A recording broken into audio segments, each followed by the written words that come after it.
I won't bless that guy, that son of a that son of a that poor son, that poor son, that son of a bitch. Oh yeah, it's pretty based, all right. Yeah, but I do plan on watching that documentary, or is it a behind the scenes thing? It's a behind the scenes. I guess you could call it a documentary. It doesn't really have like a story or anything. It's just it's documentary style footage in a sequence. Yeah, well, I'm definitely looking forward to it. It's always interesting to see pre-Gamers Tavern PCP lore. Yeah. I don't know. Do you want to just start recording like now? Just go. I've already been recording. Okay. Well, I had Craig, but now I'm recording. Did you watch the doc, Gib? I caught some of it while it was premiering. Yes. I was there. I was there the whole time in the chat. Let's sync real quick. On the count of 3, say sync. 1, 2, 3, sync. Sync. 1, 2, 3, sync. Sync. Right. We're talking about Raycon 2, the documentary just came out yesterday. I put it out. It's up. The premiere was fun. There was like 100 people in chat. It was a good time. What else is there to say about Raycon 2? Oh, the commentary. Gib, you and me did the commentary, and I think I liked our conversation while we were commentating that. Yeah. I thought we had some good insights and some good stuff to say about the goings on. That's yeah, it was nice. It was nice to watch and remember, even if it was like bittersweet at points. It's very bittersweet. It really is, because it. Yeah, I'd imagine so. Because it was. I should mention, right, the commentary track is for patrons. It's in the master post. It's listed as a bonus episode on the Patreon, so you can get our commentary of the uncut version with all the language intact. That's for Patreon. It's a PCP Patreon. Yes. Where else? Anyway. I don't know. I thought it was going to be the Trixie Patreon. Never.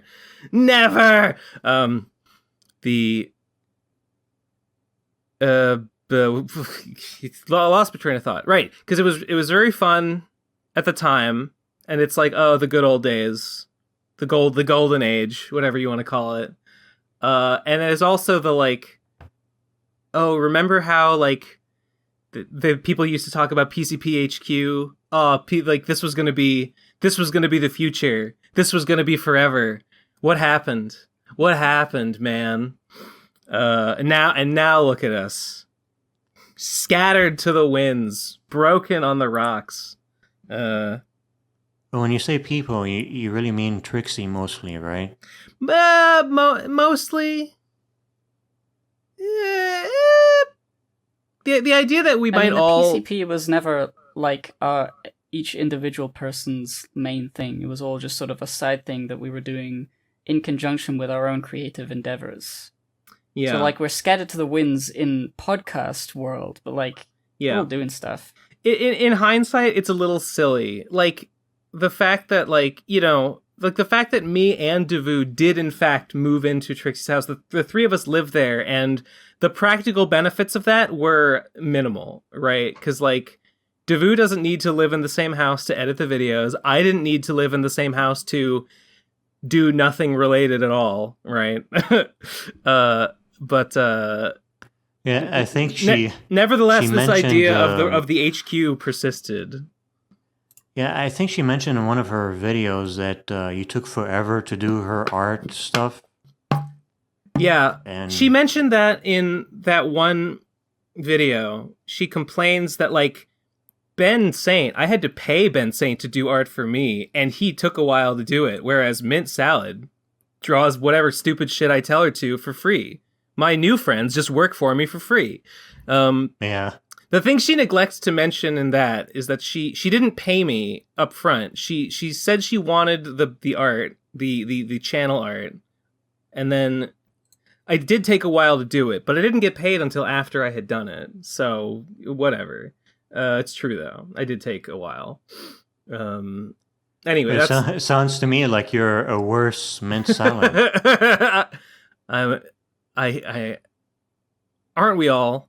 Aren't we all just a worse mint salad in our own That's a ways? good point. Anyway, the PCPHQ is a bit, in hindsight, it's kind of a silly idea, but the idea persisted, and it was a nice thought. It was for a while. A cool idea.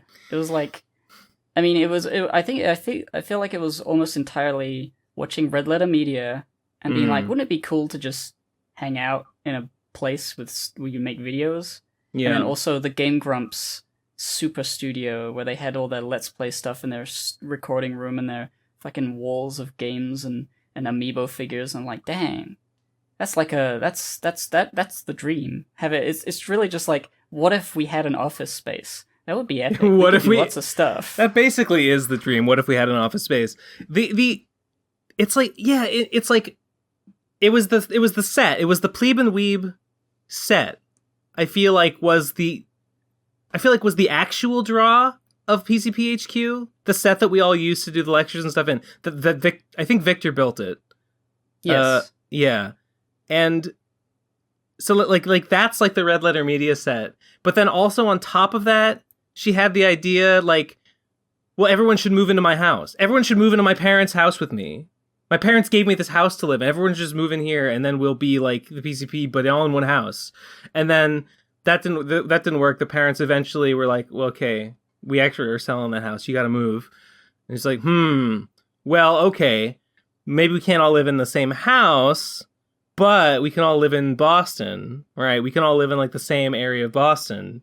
But then, and then we sort of did, but then still nothing happened.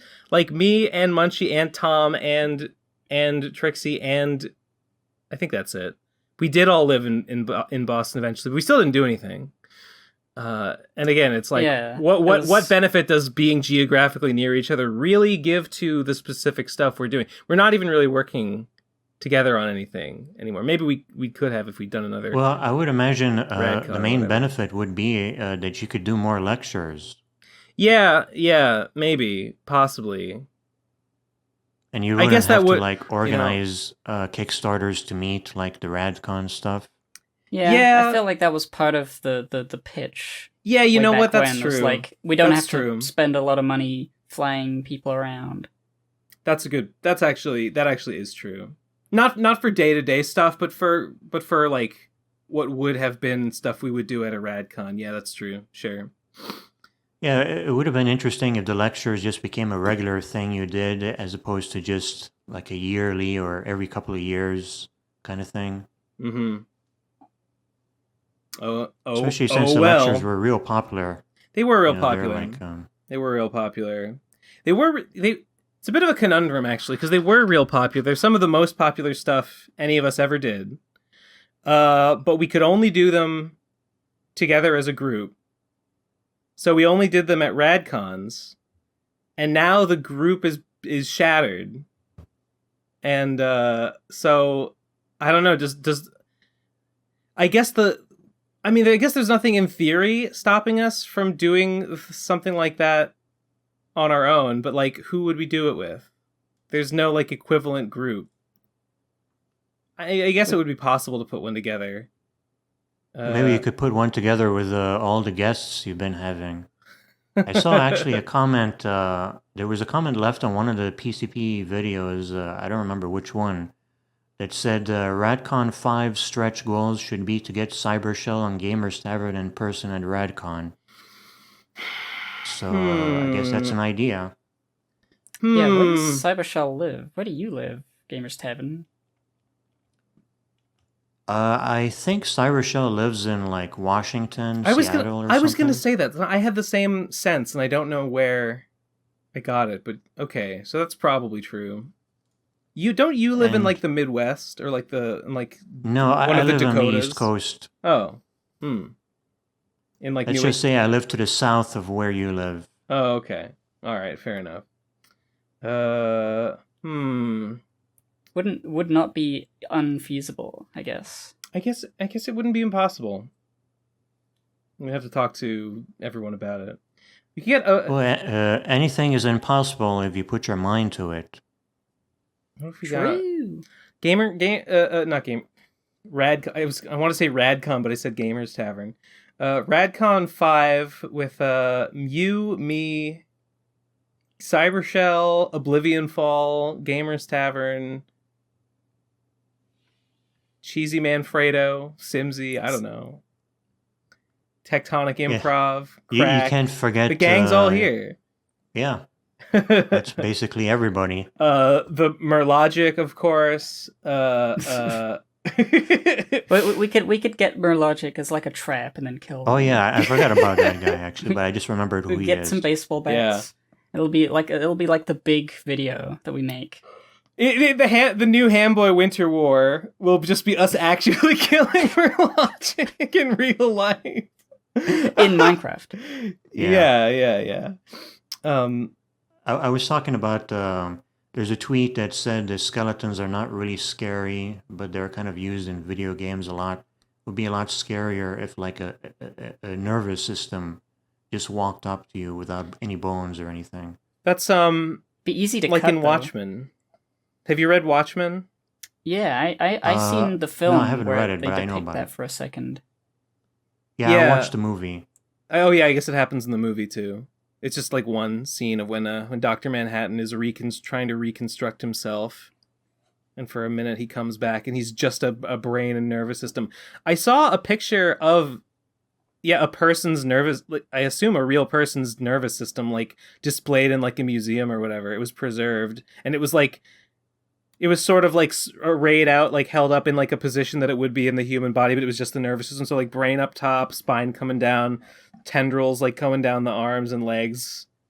And it's like, that's your whole like mind and stuff in your body. Fucking just take the rest of it away. Scientific like illustrations and diagrams of the human body, the central nervous system, the blood vessels, the capillaries, the fucking arteries and stuff, and the skull, in those like sort of medical, here's how to learn about skeletons, the human body books. That stuff's like real body horror. I don't know why people think they need like Junji Ito or like scary things, when the real actual stuff is the stuff that makes me faint. I open up a thing and I see like a liver, and it's like, this is what a liver looks like if you sliced it in half, and I'm like, oh no. Why would you do that? The scariest things were in us all along. I can't believe we're so fucked up. The scariest thing is just the horror of your own existence and how fragile it is, and how like such a small disruption to one's physical body will just end your pitiful existence. No. Something as flimsy as like a single bullet that just happens to pass like in one eye socket and exit the back of your skull. Something as small and random and pointless as that can just kill you. I mean, if you pick up any given thing anywhere near you, you could probably turn it into a weapon that can like kill you. I think about this, how many forces are arrayed around us at all times that could kill us? Like, my go-to example, trains. Trains go everywhere. They're so big and they're so bad. And if one day you ever happened to be in the path of a train as it was going, you would be torn to shreds in an instant. I think I live on the first floor of my apartment building. You know, it's a big brick building. Think of how heavy that building is. If like something gave out, like there's so much potential energy stored in the bricks of this building. If it came down on me, I would be crushed and smothered and smeared across my floor underneath all of that. And it's another one is like outlets, like electrical outlets. Like the connection in an electrical outlet represents an electric potential drop that is akin to like a cliff that you could walk through in terms of like potential energy. And if you just stuck the right thing in there, or if you just touched it in the wrong way, then like suddenly that potential energy would release and go through you and just burn you to a fucking crisp. I mean, in America, yes, you don't have like the super safety plugs.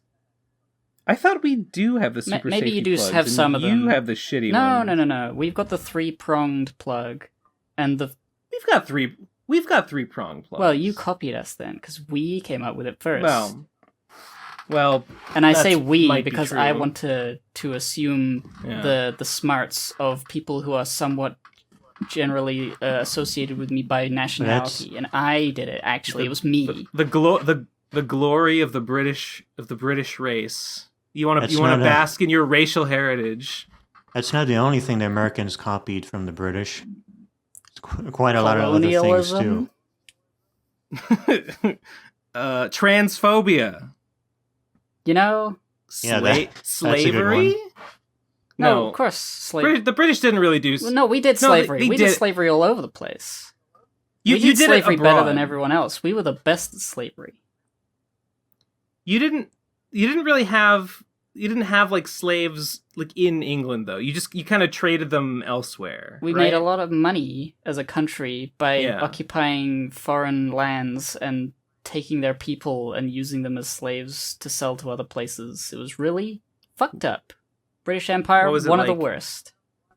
What was it like? You get slaves in Africa and then you trade them in like the Caribbean for like molasses or rum or something, and then you trade. There's like a triangle, right? Sugar and sugar and rum and stuff. Rum, sugar. It's like slaves, sugar, rum. Slaves, sugar, rum, and you trade in a big triangle, one for the other. I think the triangle. No, the triangle was like slaves from Africa to the Caribbean, and sugar from the plantations back to the UK, where sugar is hard to make. And then from the UK to Africa, weapons to sell to African tribes in exchange for people. I think that's the general idea. Sounds like capitalism to me. Of course it was. I saw a Stefan Molyneux tweet that I had never seen before. It was just a screenshot of it. It was the most insane thing I had ever seen. The tweet was like, okay, if I remember correctly, it was like, who's worse, the drug user or the drug dealer? In the context of slavery, whites were the users, blacks were the dealers. Okay. That's an interesting way of looking at it. That is, I guess he's probably specifically referring to the fact that, like, yeah, we did trade weapons and rum and whatever other commodities to, you know, like the tribes in it. Like, we did trade for the slaves. Like, I mean, some of them were just kidnapped, but there was trade. Like, we did obtain them, right? So maybe that's what he means. He means specifically that, like, we bought the slaves in some capacity, but like, we also had military might in order to take them if we wanted to anyway. Right. That's true. And also in this metaphor, it is interesting when you think about it. In this metaphor, the black people are also the drugs being smoked, I guess, which is kind of muddies the metaphor a little bit. Yeah, it's like if the dealer was dealing you the drugs, but like the drugs they're selling you are like they're cutting off their own like arms and body parts and giving them to you, and that's their and that's the deal. And then you're asked, what do you think about that? And you like, I don't get it. You say, who's the real villain? I say, chopping my arm off. It's probably best not to think about it. That's how these things work, right? You just have to accept them without thinking about them too deeply. That's what I say about roles in society and colonialism, and because as soon as you start thinking about it, it kind of doesn't hold up. I just thought that was interesting. Very funny. Very funny. So is that everything you wanted to say about the documentary? Oh, let me think if there's anything else to say about that. Well, just the footage. It's not a documentary. It is kind of. It's sort of a documentary. It's not a very like structured one, but I mean it is one. It doesn't have enough of a narration through line. Like every so often, Victor will point the camera at somebody and ask, "So what are we doing today?" And then we would say it, and it would usually be not that interesting until the Plebe and the Weep starts, and then the documentary ends because Victor was busy and he couldn't film anything. It ends because Plebe and the Weeb started in earnest, and Victor was always filming that, and he was no longer. It's a documentary of the fucking around leading up to Radcon 2, basically. Yeah. Which is the most memorable parts of it. I mean, for me, I can't even really remember what happened day to day. I don't know how many days it was. I guess that's one of the things. I could look at my old vlogs, because I remember making a vlog, at least of Radcon 1, where I was trying to make sense of everything. Because there was a lot of stuff going on. It did look like a lot of fun. I watched some of the episodes of the Plebe and the Weeb, not all of them. And the main one that I keep remembering is the one with Munchie and the Kirby is so stuff, and the N-word counter. You know. Munchie, I'm sure he hates that. I can't remember if he said that outright, but like he was so embarrassed. He does. He does. Of like how he was acting. When I made the Blu-rays, I think. Okay, I saw those guys a little while ago, and there were some people visiting, and I gave some people had bought they had backed the Kickstarter, and I was like, hey, since you're in town, here's your Blu-rays, Lamau, and they were like, lol, cool, and someone suggested like, hey, let's put on the Blu-rays, let's put on Plebe and the Weeb, and Munchie was like, I don't want to see my episode. He does not like it at all, and honestly, I can't really blame him. We were going through. We watched through the uncut version, and it's funny. Like he's not the only one. He's not the only one, but he does do it a bunch of times. He makes these the remarks they're obviously meant to be uncomfortable. Like, they're meant to be, like, off-putting on purpose. And everyone laughs. Everybody always laughs whenever he says it. Because it's shock humor. We all have a good laugh. But it's shock humor, and we all laugh. But I think sometimes more than others, it's an uncomfortable laughter. But I think that was the point, right? So... I certainly laughed. It's kind of weird, but it's pretty funny. So... It was, and I like the kind of weird interview with Jesse at the beginning of that episode, and he keeps cutting back to that interview throughout it. You're talking about the actual Plebe and Weeb episode? Yeah. I haven't rewatched it. The only thing I remember of that one is that Munchie is so full of energy and so talkative, and he starts pacing around the room, just talking, while Trixie and Jesse are sitting in their seats, and they are sort of slumping down and being like, I remember him being... what to do anymore. Munchie's completely bowled us over. Yeah. I remember him being like, just like beside himself about like, I can't believe we're watching Kirby Flight to the Finish. My favorite show. Yeah. Yeah, he's definitely a big ball of energy, and he's a pretty. I think he's a pretty talented performance artist, and he got like a lot better since that time. So he's pretty cool. He's a funny guy. He's a cool guy. I guess I don't really have that much else to say other than we did have a lot to say during the commentary. I won't rehash everything that we brought up during the commentary. If you're a patron, check out the commentary track. I think it's cool. Yeah. That's it.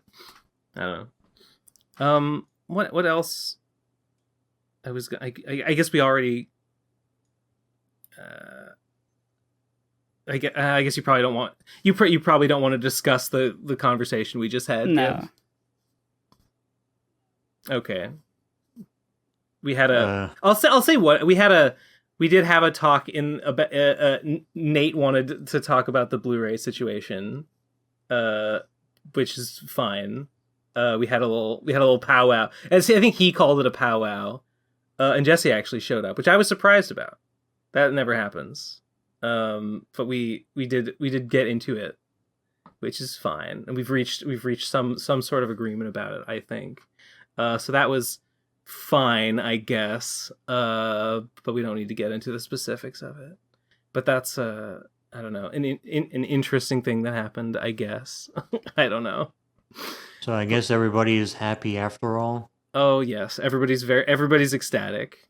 Jumping over with joy over the moon.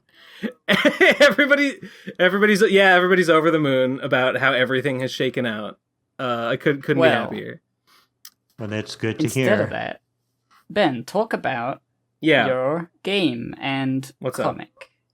The Slime Phantom's Revenge. Well, sure. I've been drawing. I think I have 35 pages drawn of because Phantom's Revenge, the game I made for like a year, spent like a year making it. That is done. It is out for my patrons, not PCP patrons. Patreon.com/Ben Saint patrons. My patrons have played it. Really funny. Okay, remind me to say the funny thing that happened with the game.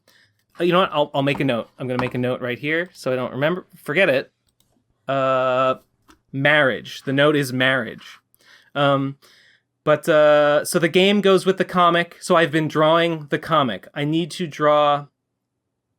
Slime and Punishment ended with the video called S Revert, which was sort of the S Cascade of Slime and Punishment. And now there's some. And now I have to do the Act 6. Oh. Everybody's favorite. I have to do that. No, it's much shorter than that. I have to do just a little bit of story to explain what happens right after that to get Phantom from there to the game.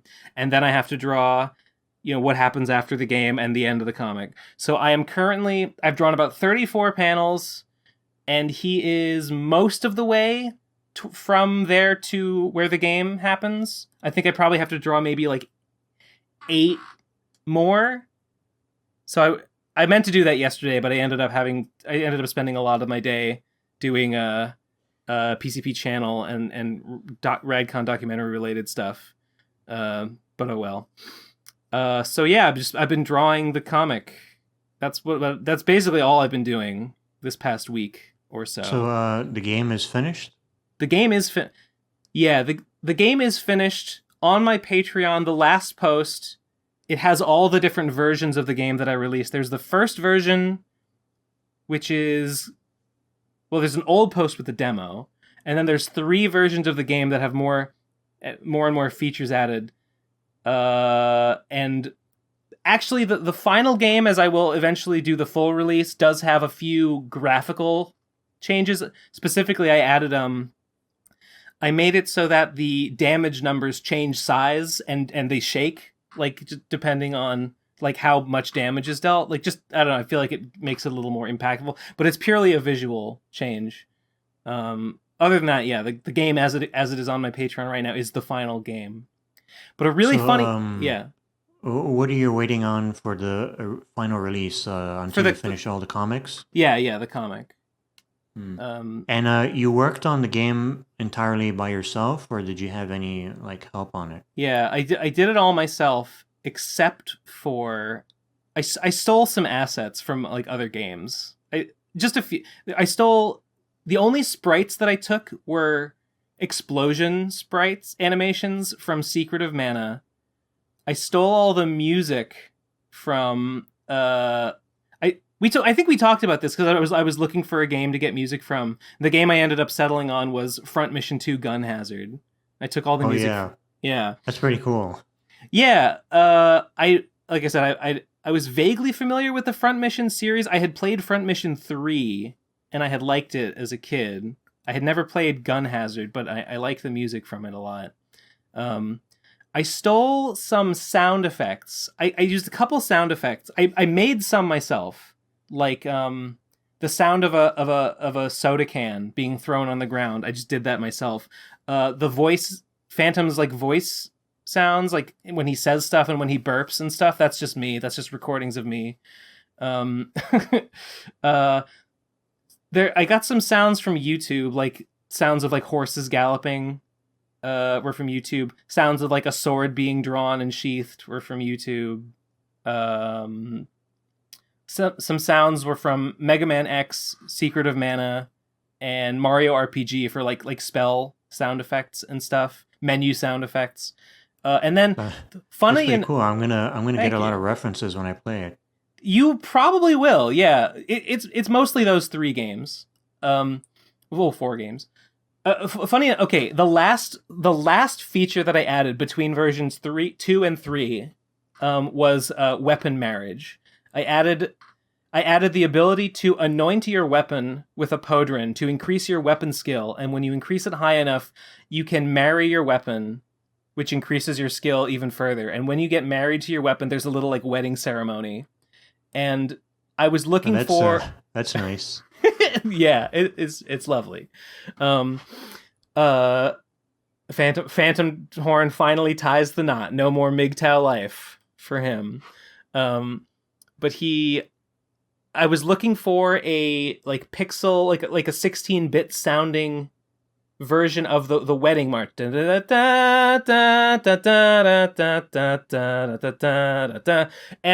I was looking around, and the only one I could find, or the first one I could find, was from a game called Libble Rabble, which I had just happened to hear of, like, recently, just because Tim Rogers goes on a long aside about Libble Rabble in Action Button Reviews Pac-Man. And I was just like, wow, it's... What a coincidence that, like, this game I'd never heard of before, but only recently heard a bunch about. This just happens to be the easiest, the most readily available wedding 16-bit wedding march sound. What system is that game for? I believe it's on the Super Nintendo. That's interesting. I never heard of it. And I'm kind of the Super Nintendo expert. It might have not been released outside of Japan. I mean, I'd never heard of it. I was also, I mean, I'm not like an expert, but I'm a big Super Nintendo fan. And I'd also never heard. I would have thought of trying to check the Harvest Moon games for a sound effect like that, but I don't think any of them actually do have that. That it would make sense if they did, though. I have no idea why it's in Libble Rabble. I haven't played it. Libble Rabble is a game about like controlling a line and like drawing a rope around posts and like surrounding little monsters on like a field with a rope. And I don't know why there's like a wedding in Libble Well, you're tying the knot. You're trying to ensnare them into a relationship. You know what they say? They say that marriage is kind of like a prison. And life. What was that great quote by that philosopher? Life is like a box of chocolates. No, I mean life is a cage and death is the key. That's what I meant. It's funny in Phantom's Revenge, because the mechanics are based on Endless War. I used in-game text from Endless War, like when you use the data command to get like the data on yourself or on Virginia, or when you use when you get text responses from Endless War, like when you try to attack but you don't have enough slime, for example. I used like the same quotes that are in Endless War when you try to do those things. And the ones related to marriage are all very cynical.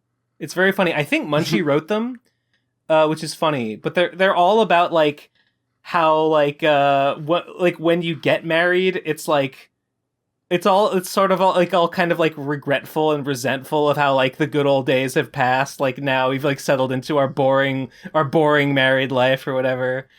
That's amazing attention to detail.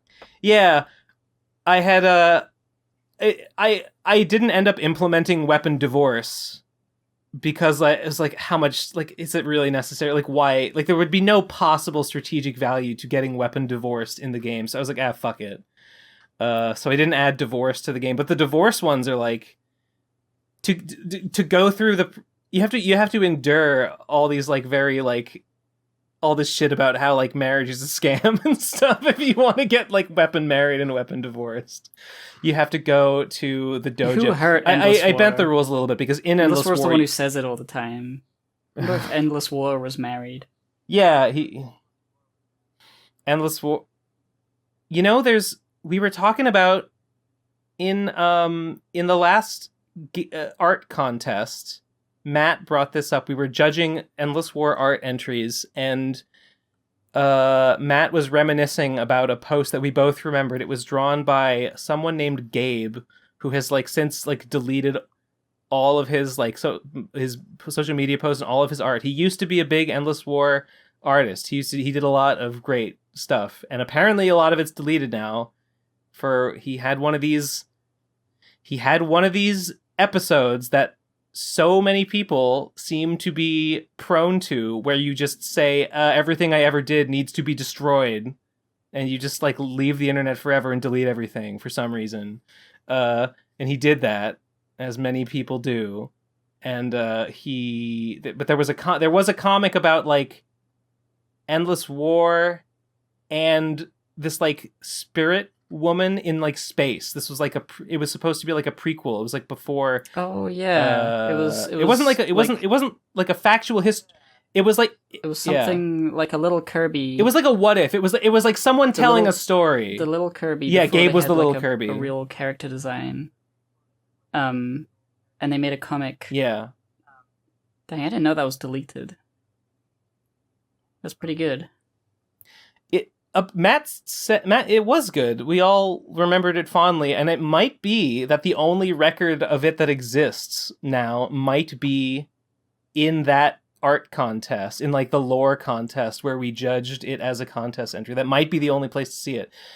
I think the idea in the end was it's framed as Gabe just like he's like drunk and he's like telling the story at a bar or whatever, so like who knows if it's true or not, but supposedly like this spirit woman is like Gabe's mom, because Gabe is like this, he's like a Kirby star child from space, you know, so he's this cosmic, he's an Endless War and this spirit woman are like these two like cosmic entities that like met in space, and Endless War came to Earth, got divorced and came to Earth afterwards. So yeah, maybe that's why Endless War is so bitter about marriage, because it didn't work out with what's her name. Well, you know what they say, marriage is an endless war.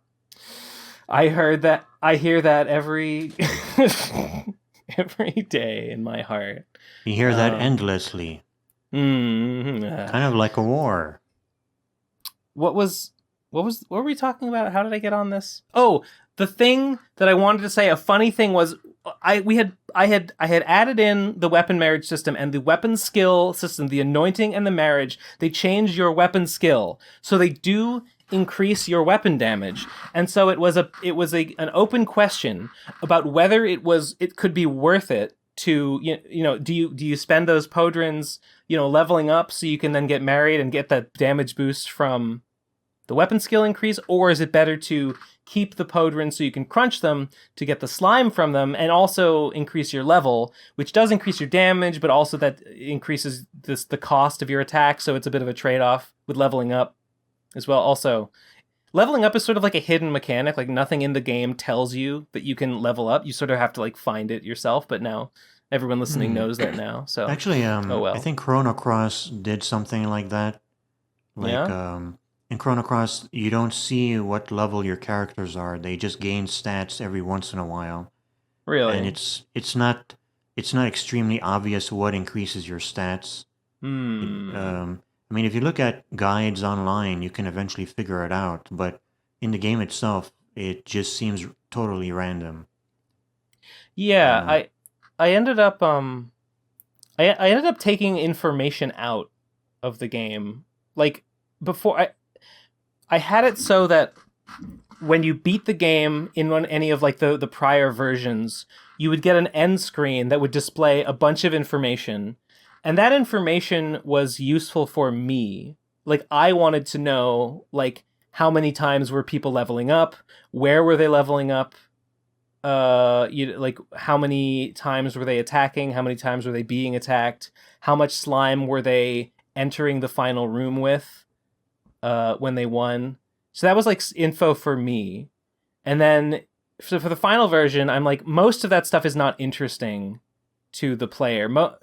I think the player would care about certain like what's the word I'm looking for? Like game state things, like whether Phantom's horn broke or stayed intact, whether Virginia was killed or stayed alive, whether you ended the game married, and that your stats like not what level you were. That's not really important. It doesn't really matter in terms of like your state at the end of the game. But like okay, I added like stock trading. So there's a mechanic that's totally unrelated to everything else in the game. It means absolutely nothing. It doesn't interact with anything else. But you can trade stocks in every room, and then in between rooms, the stock values will fluctuate according to a little routine that I came up with, and which may or may not be possible to game for maximum profits. And so a little dancing routine, I imagine. And so at the end of the game, it tells you your net worth, like how much money did you make. You can find out if you become Jeff Bezos at the end. But it was an open question whether getting married was useful at all. And I tested it out and I decided, okay, I actually think that spending the 2 podrons to anoint your weapon twice and then getting married, spending those 2 podrons is actually too costly, and it actually makes it impossible to, well, not to win, but to get the good ending, because there are things you can do that will let you win, but will give you the bad ending. So it's actually impossible to win and get the good ending and get married. And then Prince Isolation, the same. Just like real life. Just like, yes, and honestly, I was okay with it. But then Prince Isolation, this is the same guy who sent that voicemail the other week asking me to explain who Colt Corona is, which is very funny. He tested the game out, and he just completely at random, like I think just lucked into a combination of moves, a strategy that actually he found like the one way you can actually get married and win and get the good ending, which we had all thought was impossible, but he just found it at random. And I was like, oh, yes, it's strategic depth. And actually, it's funny because doing so involves making what I had already considered to be the optimal play in a situation where you have decided that you are going to sacrifice Virginia to preserve your health, to preserve your slime. And if you make that play that I was aware of as being like statistically optimal, if you make that play, it actually does work. You can get to the end, and Virginia has been destroyed, or not like destroyed, but she's been reduced to her heart, and then you can get to the end, and you do have just enough that you can eke it out. And if you spent the podrons getting married, but it's okay, you have just enough that you can beat the final boss. It's always cool, I'd imagine, if you're a game creator, to find out when the people playing your game come up with strategies you never thought was possible. I was so excited. I was so excited to learn that I was excited to learn that the possibility space in the game was just a little bit wider than I had realized. Just a tiny little bit. There were a couple of new options in there. I think maybe, I'm not sure if this is the case, but I think for Smash Bros. Melee, I think maybe the creators didn't know you could wave dash. Yeah. And then that completely changed the entire game, I don't really understand what wave dashing is. I mean, I've heard of it. I don't really know how it works, but I know that... it's when you go with the controller. I know that Melee is full of, like, shit that the devs didn't intend. It's like a kind of a broken game, but like that's what makes it it's like there's a whole other game. There's a whole other game there that the developers had no idea about. Yeah. And that's what people have been playing all these years, basically, is that other game. You know what? I'm willing to admit that Phantom's Revenge is not as strategically deep, and it does not have as many systems interacting to create beautiful, spiraling, intricate webs of potential player interactions as Smash Bros. Melee. I'm sorry. But that's it's just it's a small game, so yeah. I couldn't match Nintendo. But maybe it's pretty. Maybe next time. I have to say, as somebody who has tried making a game in the past, it's pretty impressive. You did most of this yourself. I watched a tutorial. I found some tutorials from a guy called Game Maker Rob on YouTube. He had, because I knew that I wanted it to be built as like a menu-based JRPG turn-based combat. So I looked up some tutorials, and I think it took me like a week or so to follow this guy's tutorials to build a menu system. And it's funny, at the time I was like so confused, but I was just like, I'm just going to follow the steps. I'm just going to follow the steps and like figure it out. And like, hopefully when it's done, when I followed all the steps, I'll have something that I can use, and I don't need to know how it works. As long as it works, I can build on top of it. And now looking back, I'm like, I was thinking about this on the bus the other day. I do feel confident now. I didn't set out to learn anything. I hate learning. But I do think that if I tried to now, I could just do what he did, like, off the top of my head. Like, the way, like, at the time, the way that he was setting up the menu system, I was like, why is he doing that? I have no idea. Whatever, I'll just copy it. But now I'm like, oh yeah, I understand. You had to set up like the way the in-game object sets its like states, and basically the menu is a collection of like states that tell you like, what is the menu active, which state of the menu or which sub menu are you currently in, and it draws the options here and there and wherever. And I understand it all, and I could do it. I could do what he did now because I've worked with that fucking thing for like a year. I probably could have at some point gone back in and remade it from scratch, and maybe it would have been better and easier to work with. Instead, I just kept the like kind of fucked up and broken and not broken, but messy, probably needlessly complicated menu that he had like basically given me in his tutorials. It has all these like unnecessary states and these unnecessary options that are just not available. They're in there. Like there is a magic menu in the game that just has like 2 spells that don't do anything. Like that is in the code. It's just not accessible because that was what the tutorial told me to put there. And so I did. Maybe with all the stuff you've learned, you can rebuild the game and make a sequel, instead of actually rebuilding the first game. I think that's I think even with real developers, that's a lot of what happens. They make a game, they learn a lot from the experience, and then when they rebuild everything, they just make a sequel that's better in every way. I wouldn't make a sequel because Phantom's story is, well, I guess there could be more stories with Phantom Horn in New Los Angeles City. It wouldn't be impossible, but like, the story I wanted to tell with him is over. This is the end. It could be like a spiritual successor kind of gameplay sequel. If like I made Mega another Man X to Mega Man. If I made another game, I probably wouldn't even use. I might use some pieces.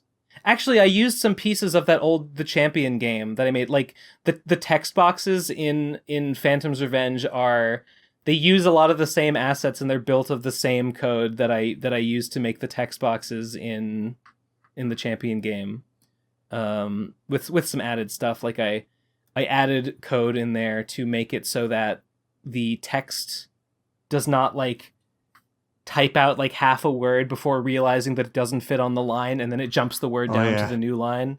That's actually a fairly common issue I see with a lot of indie games. The early versions of my game have that in there, and I always intended to fix it. I didn't really know how, and I was like, whatever, this isn't the final version, fuck it. When I eventually got around to like, okay, final version, actually got to fix this like shitty text wrapping issue. It actually wasn't like that hard. It took me like a day. It was funny. I think Crack was complaining at me about the text wrapping issue, and I was like, I know, I haven't gotten around to it. I know it looks ugly. And then I did it, and it worked. And then later he sent me a video, or no, he sent me a tweet thread from some code person who was like, a big problem in indie games text shit is that it looks like shit in this particular way, and it was like, you know, the word jumps midline, and the thread was like, here's how to solve it, and it went through like a very particular step of like, first you do this, then you do this, then you do this, and that solves the issue. And I looked at it and I was like, and it made me really mad because the solution that they gave was way worse than mine, but they present it like, this is how you solve it. It's like, and I'm like, see, I feel like if you know anything, if you know what you're doing at all, you don't need someone to tell you, here's how to do it. You just have to think about it for like a little bit and come up with something. And you can just fucking come up with something. And that's what I did. And it was so much better. This person's solution involved like taking you would take the text string you wanted to write, and then you would break it up into words. And then you would break up every word into like letters, and then it would do like a word count, and it would create like a new string out of every individual letter, and then it would add the strings together until it like exceeded some value, and then it would. Mine doesn't do that. Mine just like every time the string writes a space, it counts characters until the next space, and then it adds that number to a value in the text box code, and it compares like, okay, will this exceed, you know, the horizontal space? If so, insert a line break into the string, and then continue writing. Otherwise, continue writing without adding a line break. Mine is so much more efficient. That sounds pretty elegant. Solution. Thank you. It took me a little bit. It took me like a day to figure it out and make it. Because it did have some problems where like certain screens, like certain instances of text that had line breaks already in them would get confused when they needed to add a line break, and it would like insert like infinite line breaks, and that was bad, obviously. But that's not good. So I needed to like futz with it for a while. But in terms of like, yeah, you know, I tried programming a few games like 15 years ago in C++. And I would always have trouble when I stopped following the tutorials that I had online. Yeah. And when I had to like think of how to do things on my own, I always kind of had those issues trying to come up with solutions for common problems. Well, I have a lot of respect for anybody that can actually do this kind of thing. I was lucky to find that tutorial because it gave me. Like, even though the menu system that I ended up building by following it was maybe not exactly suited to what I wanted, it gave me a framework that from then I could just be like, okay, well, he gave me, you know, attack, items, magic, and I'm like, all right, well, I'll cut out the magic system, I'll just cut that menu off, but then I kind of want to add in another thing, like, what's another. What's even like a data one that you can like get like a data reading on your enemies and yourself. So I'll take that magic menu and I'll copy paste it, and then I'll just say, okay, what do I need to change about the magic menu to make it into this? Okay, well, I want to take out any battle effects and instead insert sort of a pause in the menu, and then it inserts basically a text event, and then I need to create all these custom text events for each enemy. But then the command is just like, it's just a menu command that leads to, all right, run a text event, reset the menu to its initial state. Okay. And every new thing I needed to add to the game just became a matter of being like, okay, what is already in the game that is the most similar to it? Okay, copy paste that into wherever I need it to be, and then be like, okay, what do I need to change about that to turn it into this, right? Right. So yeah, that's probably how you started out. But as you get more experienced and confident, you can just kind of do your own thing eventually, I'd imagine. if I were to do it now, I would not have any trouble making a menu system from scratch. I wouldn't need to like follow a tutorial for it anymore. And you made everything in Game Maker, right? Yeah, Game Maker with GML. Yeah, I tried using Game Maker years ago, but I think back then it sucked. So I kind of just stuck to C++, and later on when C Sharp came out and was new, I tried C Sharp.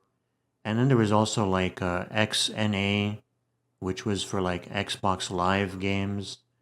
You know, this is quite a long time ago. Wait, Xbox Live had its own like programming language?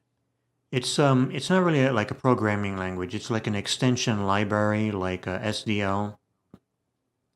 So XNA is kind of like an extension of the C Sharp language. So that just means you have a bunch of pre-built functions you can use for game making, which makes game making easier. So I tried all that, and I sucked at it. So I never really fully programmed the game, but I made a few shoddy prototypes. And now I think C Sharp isn't used anymore. I don't think anybody. People use C++. Yeah, there's like People a new use C++ C Sharp now. in the music. A That's all I got to say about that. All these numbers and letters is confusing. Well, you finally, Ben finally reached the meme status of learning to code. You know that. Yeah, I used to be a trucker, but now I've learned to code. Yeah, precisely. Yeah. Is that a meme? Yeah, learn to code is like, it's a funny thing that like tech bros say. It's like, oh, technology is gonna like displace our jobs. Like we won't, like, all these truckers are going to be out of business once self-driving cars become a thing. They just need to learn to code. They just need to learn to code, and then they'll have jobs. Right. In the future, used to create products, but now I code instead. In the future, everyone can just like work at a fucking data center doing like data entry in a fucking spreadsheet. In the future, everybody can just be writing programs all the time. That's the future. It was kind of. I remember reading. The future is Ben Saint. I remember reading a short Isaac Asimov story where like people, like kids were thinking about like what they were going to do after they got out of school, and that the only jobs they were talking about were all different types of programming jobs. It was just different genres of programming. The idea of building stuff and having other things is like, what's that? What is this ancient thing? It's like, what is this book? You open it? I mean, like that sort of funny story. I mean, in a world where like automation is at a point where like physical manufacturing, like where you could just fucking 3D print like literally anything. Yeah, what would you need? I mean, what would you need? Like like a craftsman, like a physical. What would you need a carpenter for? Right? Makes sense to me. Yeah. Sounds cool. I think automation is good, actually. I think we need less jobs, but also we need communism. Wow. Those two, we need both of those things, and then it's good. No jobs with no communism is bad, and communism with jobs is maybe bad. Is that like oh, everybody works in the mines? That's also. Or whatever, but both together is good. Like communism has lots of different flavors and like culturally confusing like historical examples, which are not really actually communism, more like dictatorship through I thought it was all communism as like a way to gain power. Wasn't it all about labor? Yeah, I mean, in theory. In theory, if you remove labor from the equation, doesn't that change things a lot? You give I mean, what the idea? It's like in Kropotkin, right? In Kropotkin, he talks about how, agriculture,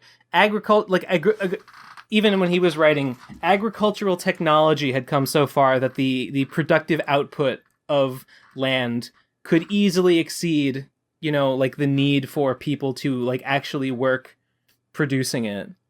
And so this is as a type of automation, you could construe it in the same way as we need less labor to get the same amount of stuff done. So what should happen in a functioning, communist society, what then should happen is, okay, everybody needs to work less. Everybody can get the same amount of stuff because we're still producing the same amount of stuff. Everybody can still get what they need, but we all just need to work less. Whereas, in the trucker self-driving car situation, it should be a good thing that self-driving cars mean that these people don't have to, spend their lives doing the hard work of trucking freight across the country. Should be good. But then it's like, oh no, but my job though. Well, I gotta do something. I gotta work. Sure, this labor is no longer necessary, but I must work. But I must work at something for its own sake. Otherwise, I do not deserve to feed my family or whatever. It's on paper, it sounds good to most people to say, wait, no, not on paper. What am I trying to say? I'm trying to say the responses to communism. When you say you won't have to work as hard, and it's well, how's that gonna work? Well, it's stupid actually. The idea that you'll be given everything you need, but people always default to thinking so we'll be like peasants. We'll all have the same amount of dusty dry bread and nothing else. Right. We'll all be given rations. We'll all wear denim jumpsuits. And it's the idea is that capitalism makes sure that will happen unless you work. And under communism, on paper, that's true. You can live, but you don't have to work. You can live in a nice way. On paper. Yeah. Yeah. It's hard talking about it because I'm stupid and I'm not a video essayist. It's definitely in theory the thing about automation should reduce the need for labor seems like a slam dunk. Obviously that's true. The nitty gritty of implementation or whatever is that's a lot. That's a lot of stuff. Well, in the future utopia where nobody has to work, they'll have more time to listen to the PCP. Oh, when all the labor that ever needs to get done is completely automated. Well, I guess then you need people to maintain the computers or whatever that run everything. But maybe even once that's done, once that stuff's all self-sustaining, once all the work is done of our fucking AIs they do all the work for us. They make everything we need to have made. They build the houses for us. They make the food for us. They take us from place to place. There's no more work that needs to be done. There's a lot of science fiction that takes that idea and makes it sound scary. Yeah. And I sometimes buy into it because it's if everything has been done by the robots, why do they need us anymore? We'd just die out and they'd kill us and they'd destroy us and we wouldn't have any way to fight back because they control everything. It's very and it's I guess that's true. I guess we would if human life is less necessary to suffice to sustain everything, maybe less people would exist. The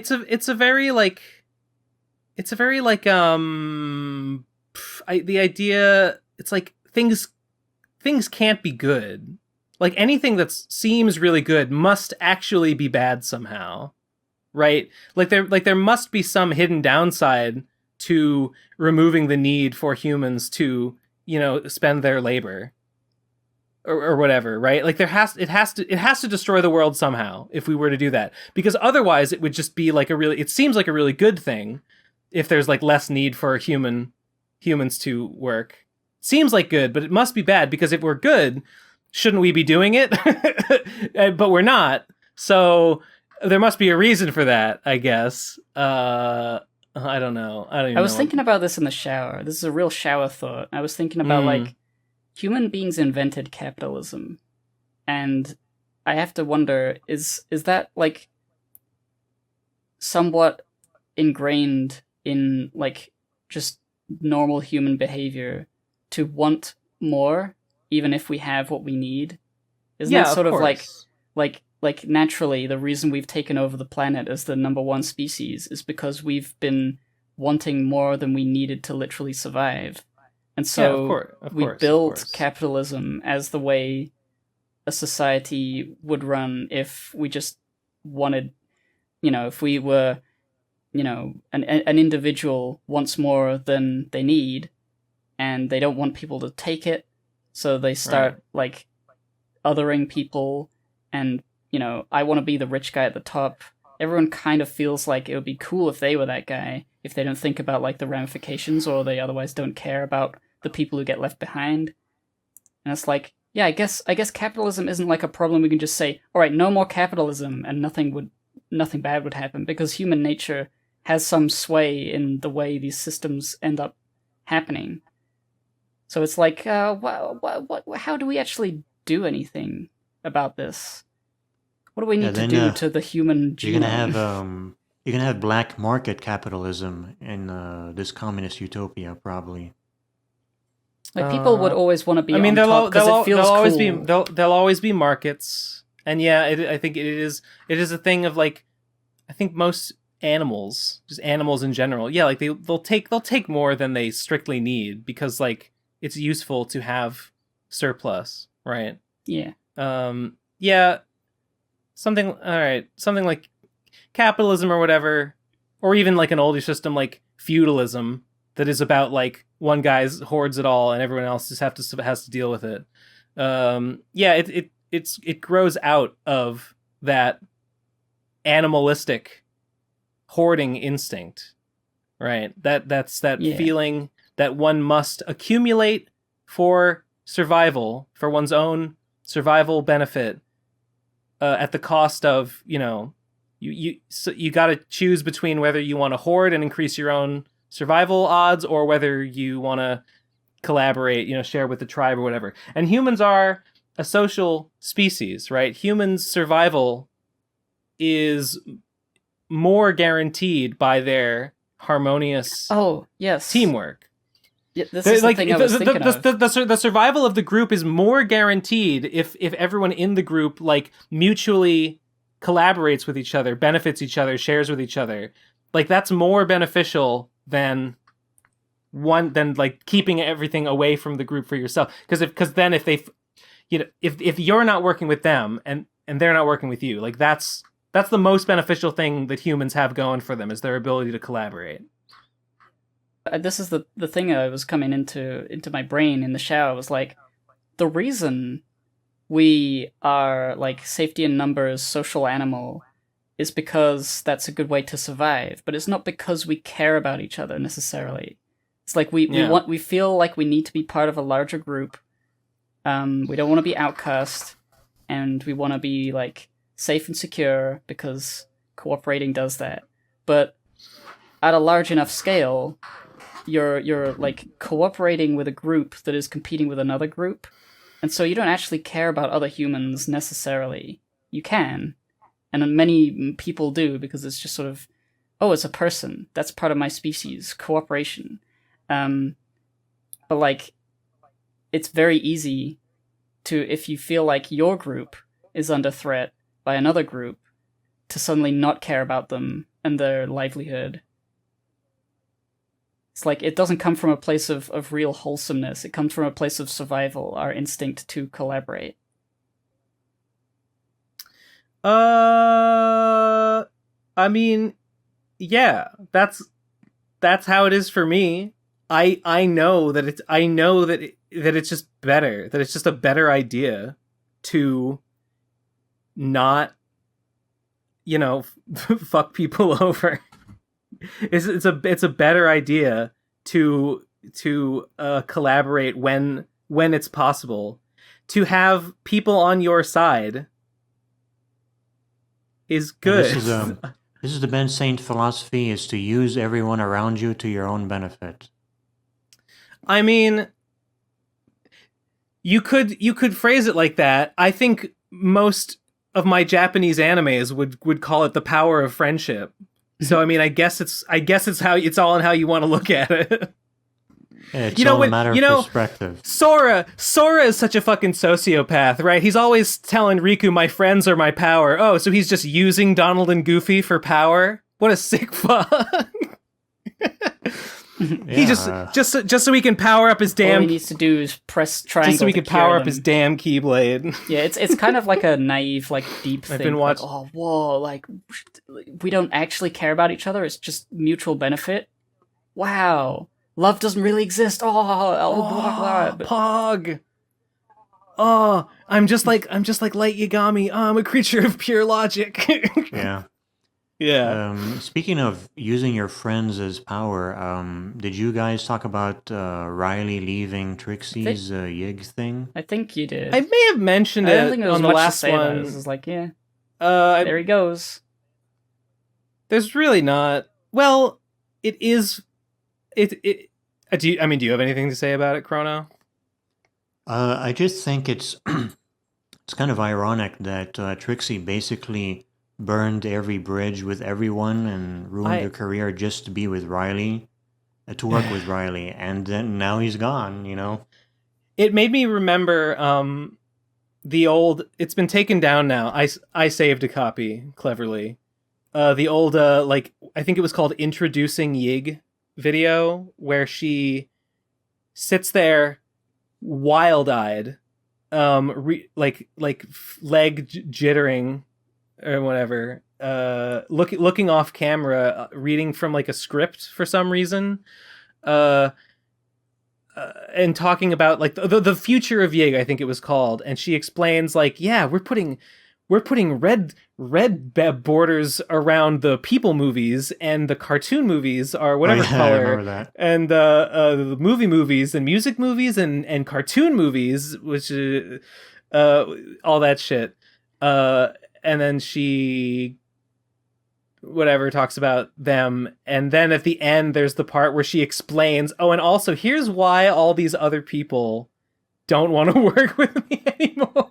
And she explains it very diplomatic. She's just like, I allowed myself to be fired by the best guy ever from Cantet. He did not want to work with me or Riley or be involved in any of the things we're doing. Okay, moving on. And it was like, if there were a few more, there's like that, and then this one in the latest video where she's like, oh yeah, by the way, Riley is not, Voidgazers is canceled, Riley is gone, he's not involved with Yig anymore. Okay, moving on.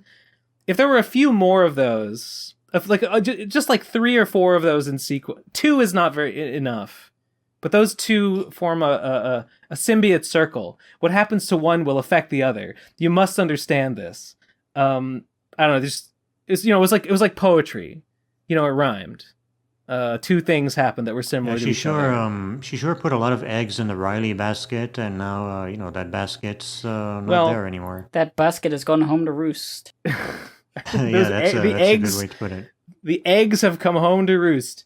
I think it was someone. I think it was talking about this in my Discord a little bit, and I think a few people have made the observation that like that whole Yig, like introducing Yig, like, oh, Yig Studio is like this new bold production company. I'm taking things in a whole new direction. I'm doing this with Riley. I'm doing this with Bird and Mint, and we're making a whole anime with Mint, and it's gonna be great. And like the entire next year was just like the slow dissolution and walking back of everything that video said Yig was going to be. And everything that like Voidgazers, and more recently the music reviews and other stuff before that, all that stuff was gradually like taken off the channel and put on some other channel to get like 30 subscribers and then be completely forgotten about and pretend it never happened. And it's pretty surreal when you think about it. and she's, you know, she when Yig started, it was like, you know, fuck Digibro, fuck that whole thing.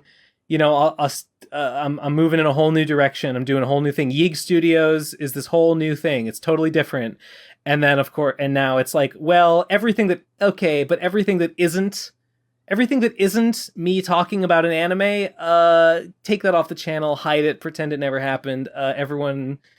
The whole group has fallen apart. Nobody's working on any of it anymore. I'm just making anime videos now, actually. And then those anime videos get like they're getting like 8,000 views. The last several videos she's put up have gotten like under 10. They're all under 10K. The last 3, which is very funny. Low even by my standards. Kind of. Well, it's still better than my stuff. So, well, it's all about the ratio. But anyways, at the very least, I guess you can commend her for finally having the humility to kind of. I guess this is kind of her way of admitting that she was wrong about everything. I guess. Wrong. She'll never admit that. She'll just never acknowledge it. All that other stuff goes to another channel. I'll never acknowledge it. I'll just keep making YouTube videos and then pretend that was actually that's kind of what the plan all along. Actually, I never said that I wasn't going to stop making anime videos. So the fact that everything I said I was going to do in the introducing Yig video, the fact that all that is canceled and was a waste of time and I just made it all up. No, this was the plan all along, actually. She hasn't admitted any fault. She never will. Well, this is like her, well, you know, not actually admitting it, but her actions kind of tell a different tale. If you get my well, sure. I mean, sure. If you're paying attention, yeah, it's obviously she's walked back all that other stuff. Where's Low Rent Witch? Where's Low Rent Witch? Yeah, I'd sure like to see that one. I was its biggest fan. I guess she must have gotten evicted. Can I just bring up the fact again? Can I just bring up the fact again that in all seriousness, in complete sincerity, with no trace of like irony or sarcasm or anything, Trixie and Riley and Mint all sat there on stream and said, yes, Mint has drawn thousands of frames. Mint has drawn thousands of frames of the Low Rent Witch anime. It's coming. It's getting there. Thousands of frames. And then when they showed the animatic, it's like maybe like 20 frames. Animatic? And what they meant in one video, she showed a little bit of one. It was like a couple shots, a couple sketches of like the witch by like a wall, talking to some like cats on a wall or something. There were a couple of drawings. There were a couple of rough sketches. I think Riley might have tweeted some. Oh, that's long gone. Riley deletes his Twitter all the time.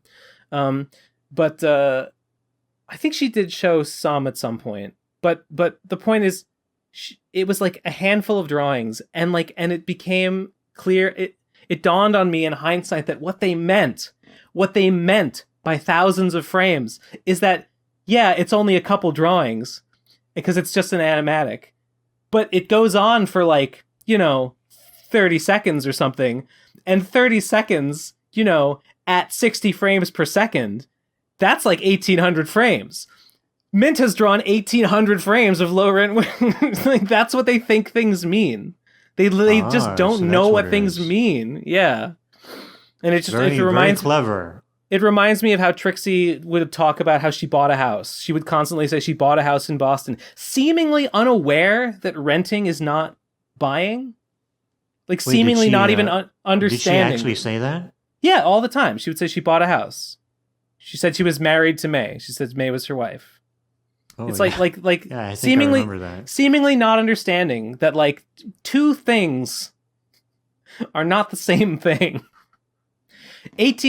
20 drawings of Low Rent Witch, a dozen drawings of Low Rent Witch, it displayed in 60 frames per second for 30 seconds is not 18,000 frames of an animatic. but whatever. Right. Never mind. Yeah.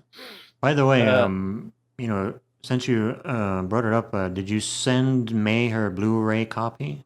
May didn't May didn't buy a Blu-ray. She did buy Road to Radcon. She backed Road to Radcon, and she had me send it to her. I guess that's what I was thinking of. She had me send it to her parents' house. So I did not send it to Ralph's house. I sent it to May's parents' house. You're a very fine, upstanding citizen. That's one way to put it. I know. I would put it that way for your information. Hold on, I need to grab another sparkling water. By the way, did you know that the Flat Earth Society has members all around the globe? I did know that. I think I've seen that meme, in fact, where, like, that was said by an actual Flat Earth Society as, like, an advertisement on, like, a wall. Yeah, that's pretty amusing, those Flat Earth guys. Gotta give them credit, they have a lot of passion for what they're doing. Flat Earth has become a worldwide phenomenon. Oh yeah, you missed a little joke. They're talking about it all around the globe, you might say. Yep. Yeah, it's a very common meme. Yep. Well, it's easy. It's simple and clean. I actually wanted to mention something. So speaking of like pony games, you made one. Like Phantom's Revenge, yeah, the famous Brony game. It's funny, I don't even... Can I just say, I guess it is a Brony game. I don't consider it to be that, although I guess you could call it that. Like the fact that it features... I don't think it's a Brony game because Bronies specifically will not find anything interesting in it. The fact that it features a pony as its protagonist, and the fact that Ponyville features in the comic is almost completely incidental. It just happens to be the case, but it's not really that important. It's not about that, Well, in any case, I actually discovered a pony game that I thought you'd find interesting because it combines Mega Man and My Little Pony, two things that you're known to like. Bro, I know. Are you talking about Megapony? Yeah, exactly. I guess you already knew about it. Bro, me and Keg, Phantom Horn and Keg Standard did a whole Let's Play of Megapony back in the day, back on T-Bat Plays. Oh, wow, really? I didn't see that. The soundtrack, Megapony has a great soundtrack. I have gushed about it before. The Megapony soundtrack is made of these gorgeous 8-bit mashups of Mega Man, of like classic Mega Man video game music mixed with leitmotifs of well-known MLP songs. What's the that one from that the Cadence sings when she's in jail or whatever, mixed with like the Wily theme. That one's great. Yeah, I guess I need to watch the LP you guys did back then. You could if you wanted to. Because this looks pretty cool. I saw some gameplay previews of this game, and it actually looks like something I want to play. It's good. It's a whole new, like, it's got its own levels. It's a whole Mega Man game. It's a whole Mega Man fan game. It just so happens to feature ponies in it, but like whatever. Yeah, I'm not a big fan of the pony stuff, but I do like Mega Man. You could play it as just a Mega Man game, and the fact that it is pony related is just a funny quirk, a funny graphical quirk. Yeah, I love Megapony. There were a bunch of really good. This was like one of my favorite things about doing about having like a pony channel was on the side channel, getting to play and like bring what little attention I could to some of these there was Ponyvania. Ponyvania was pretty good. It was a little bit incomplete. Megapony. Legacy of the Pony was a really good one that I think was based on a Metroid. It was based on the Game Boy Metroid, I think. There sure are a lot of these pony fan games. I mean, I mean, the hype was huge. You could make, if you made anything, if you made anything at all and branded it as Pony Stop, and it was like good at all, people would lose their minds about like, oh, it's Metroid but with a pony in it. Oh, it's dubstep but with ponies in it. People craved it, and it was great. It was a whole little self-sustaining culture. Yeah, it sounds a lot like the Sonic fan community, which Cybershell is well acquainted with. Yeah. I mean, there's so... Yeah, there it is, actually. But I guess the Sonic fandom has basically never waned. It has never died. It's just been... that's a good way to put it. Yeah. I mean, it has changed. It has changed its tone. Yeah, it changed much like War has. Like never? Sonic and War both have a lot of common. Wait. War never changes? Wait. One thing says War has changed. I was referencing Metal Gear Solid 4, I think. Fallout says War... Metal Gear says War is always changing. Fallout says War never changes. It says War has changed. War has changed. I think that's Metal Gear Solid 4, right? Is War has changed? Or maybe even earlier than that. Maybe not. Definitely in 4. Because that's when, like, you know, all the weird technology shit starts to really fuck shit up. You guys ever seen Wacky Game Jokes for Kids? The animated series by Hot Diggity Demon? No, but I it sounds probably interesting. have seen it. That sounds familiar. It's a thing he did before the Pony.mov series. And is it like like kids? It's like kids with blue... One girl has blue hair or something, right? The girl is June and she has blue hair. Yeah. And she's a gamer girl.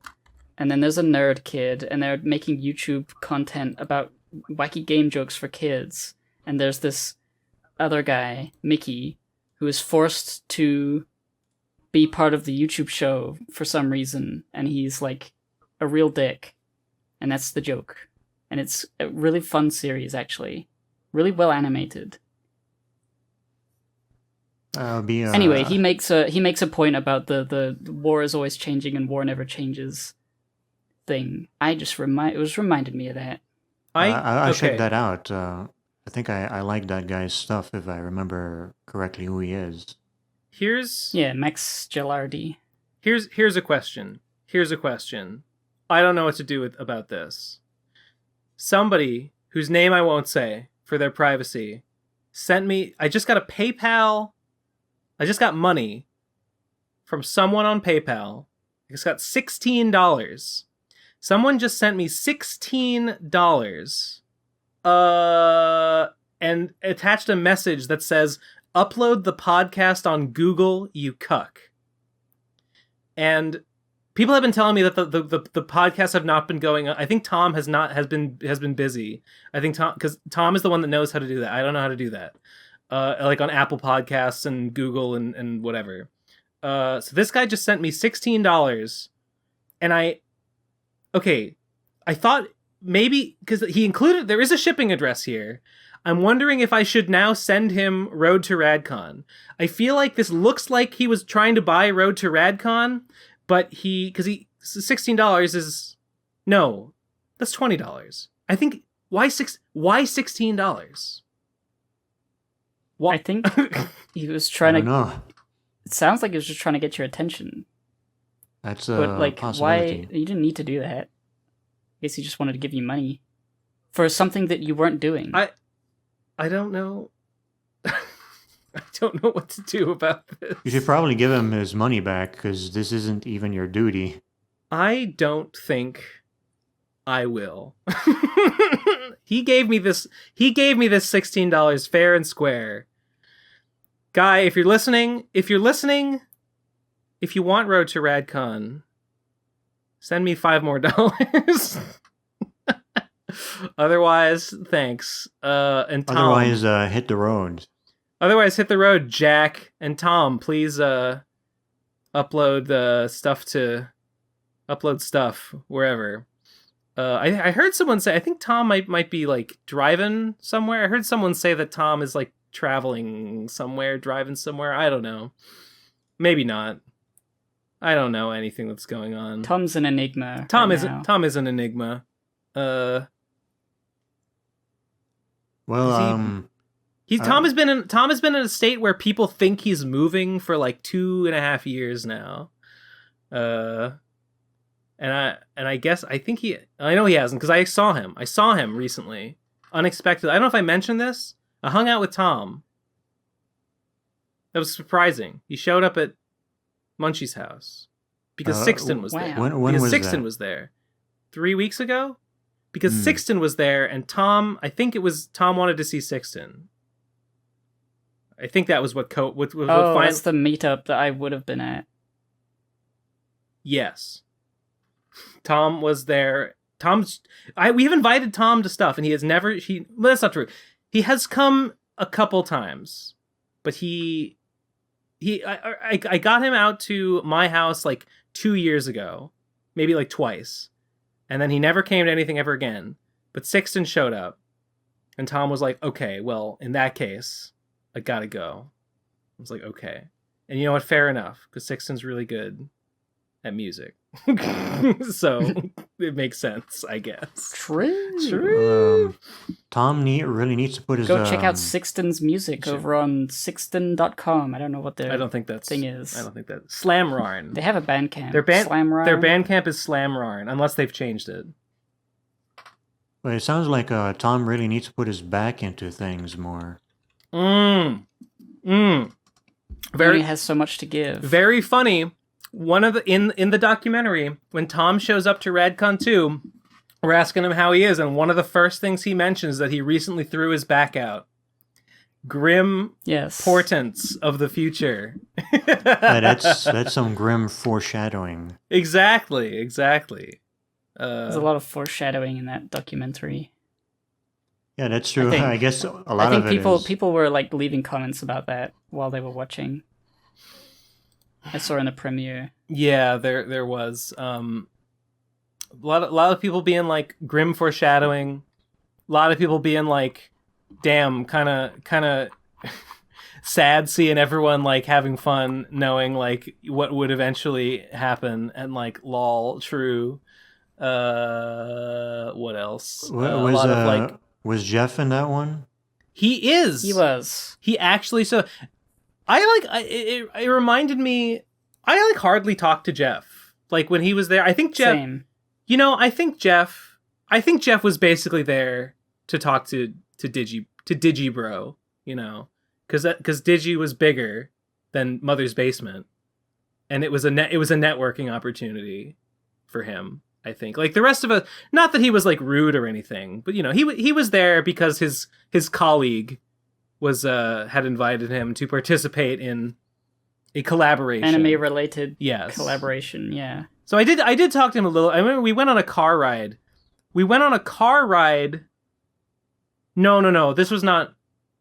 There was a car ride where apparently Davu and Jeff got in like a political argument because, you know, Jeff, Hillary Stan, still with her, libcuck. Davu, only like 6 months ago, was like, I think Trump was kind of bad, actually. So, you know, I could see how they might have had a disagreement. Apparently they got in an argument. I wasn't there for it, so I didn't see it. I definitely was in the car at one point with Jeff, but I don't remember talking to him about hardly anything. Like he was there. He had a one track mind. It's pretty interesting to see that. Wasn't he like a member of the PCP at one point? He was. This was back. He was at that time. This was back when Mother's Basement was a smaller channel than the Digi channel. So it was and it's fun, and it's really funny to hear in the documentary when they talk about Trixie is like, Jeff, you know, they're talking about like making good videos, like you got to make good videos, like, oh, you're like you got to shill more, like, oh, well, you know, hey, I'm making good videos though, or there's like they're like talking shop, and like like Trixie is like giving advice and stuff. It's like, you know, another like weird to see that, knowing how things shook out. Well, the benefit of apparently hindsight. she should have taken her own advice more, I guess. She really should have. She used to give kind of good advice. She kind of knew what she was talking about, although it was sprinkled with like dumb shit that's like, obviously this is just like survivorship bias, like wouldn't work for anyone, just happened to work for you. This isn't real advice. But you know, making a thumbnail and titling a video, you know, I guess she had that down. She really attributed her like so much of her success to like knowing how to make a good thumbnail and title a video, when like that's actually like so simple. Like it does not take a genius to understand that like a big appealing face as your thumbnail is like an attractive thing that will make people want to click on. It's really not just a matter of knowing that to make the difference between success and failure. There's a little bit more to it than that. Yeah, she talked about it like it was just little tricks like that were like because she just knows all the tricks. The reason why she's successful is just because she knows all the trick. There was no luck involved or anything. But that's why they call her Trixie now. She knew all the tricks. True. But it's crazy to see how I think Jeff now has over 1 million subscribers or something. I looked. He's got like 1.25 million. Yeah, it's more than I thought. So he started out as being smaller than Trixie and probably looked up to her, and now he totally eclipsed her. So it's pretty interesting. Yeah. Yeah. So I guess that could have been Trixie if she just kept doing what she was doing.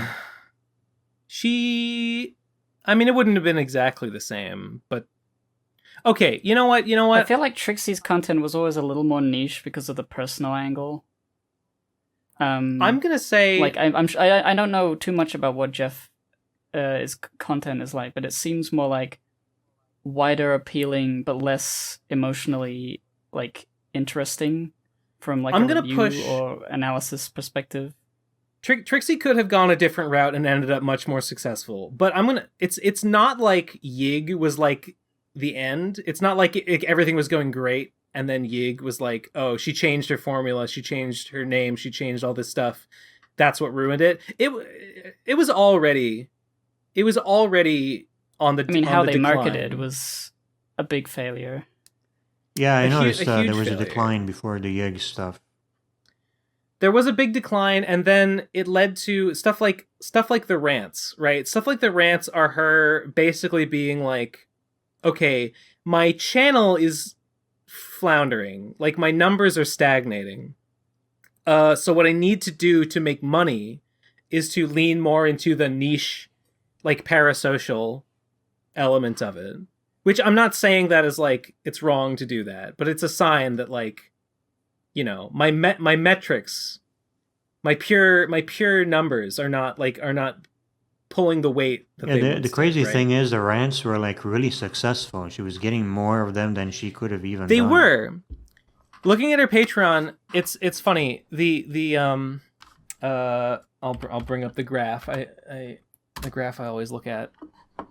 Ugh. Fucking, I cleared my cookies now, and now I have to like reload every page. I think every page that I load is broken. I remember she stopped doing the rants because she was getting like so many of them. She had a hard time working on other stuff. Yeah. So it was a very lucrative business. It's her peak. Like, okay, we were looking at this. We looked at the timeline while we were doing the commentary, watching the documentary. That was in January of 2017. A few months later, in May 2017, was when she would switch from the per video to per month Patreon model, and that was when her number went up from like 1,300 to over 4,000, and then it dipped for a while. And then it dipped for a while, and then I think in around mid 2018 it starts going up again, and it peaks in it briefly rose even above that initial peak in March of 2019. It hit almost 5K. I don't think it ever quite hit 5K, but it was right there. And I think that was like the rant era. That was when she was making the most money ever on Patreon, was when she was deep in the rant era. And then that continued for a few months. And then around February 2020 is when it completely falls off a cliff. And now we're at 500, 600. She shouldn't have stopped doing those rants so soon, you know. I mean, I'm sure they would have eventually dried up, but she should have kept them, you know, she should have just kept doing them for as long as they came in. I mean, the numbers don't lie. I was talking. That's like super easy. You know, those rants are like the easiest things to do. I said this to. Made a post on Twitter about the incredible ratio of like 300,000 subscribers on that channel to getting like 7,000 views on like a main upload, on like a real upload that's not like an update video, like a real video. 7,000 views. Yeah, I mean, I've seen YouTube channels with worse disparities than that, but still not a good thing. I struggle to think of any. Maybe there's some. I've seen a few, but that's like definitely rare. A YouTube channel that had like a super viral thing or two, and then didn't have any good ideas for years after that, and they get like a couple thousand, even though they've got hundreds of thousands of subs. Yeah. I think, that's what we're talking about. I think the rebranding and stuff she did also like killed her algorithm performance or whatever.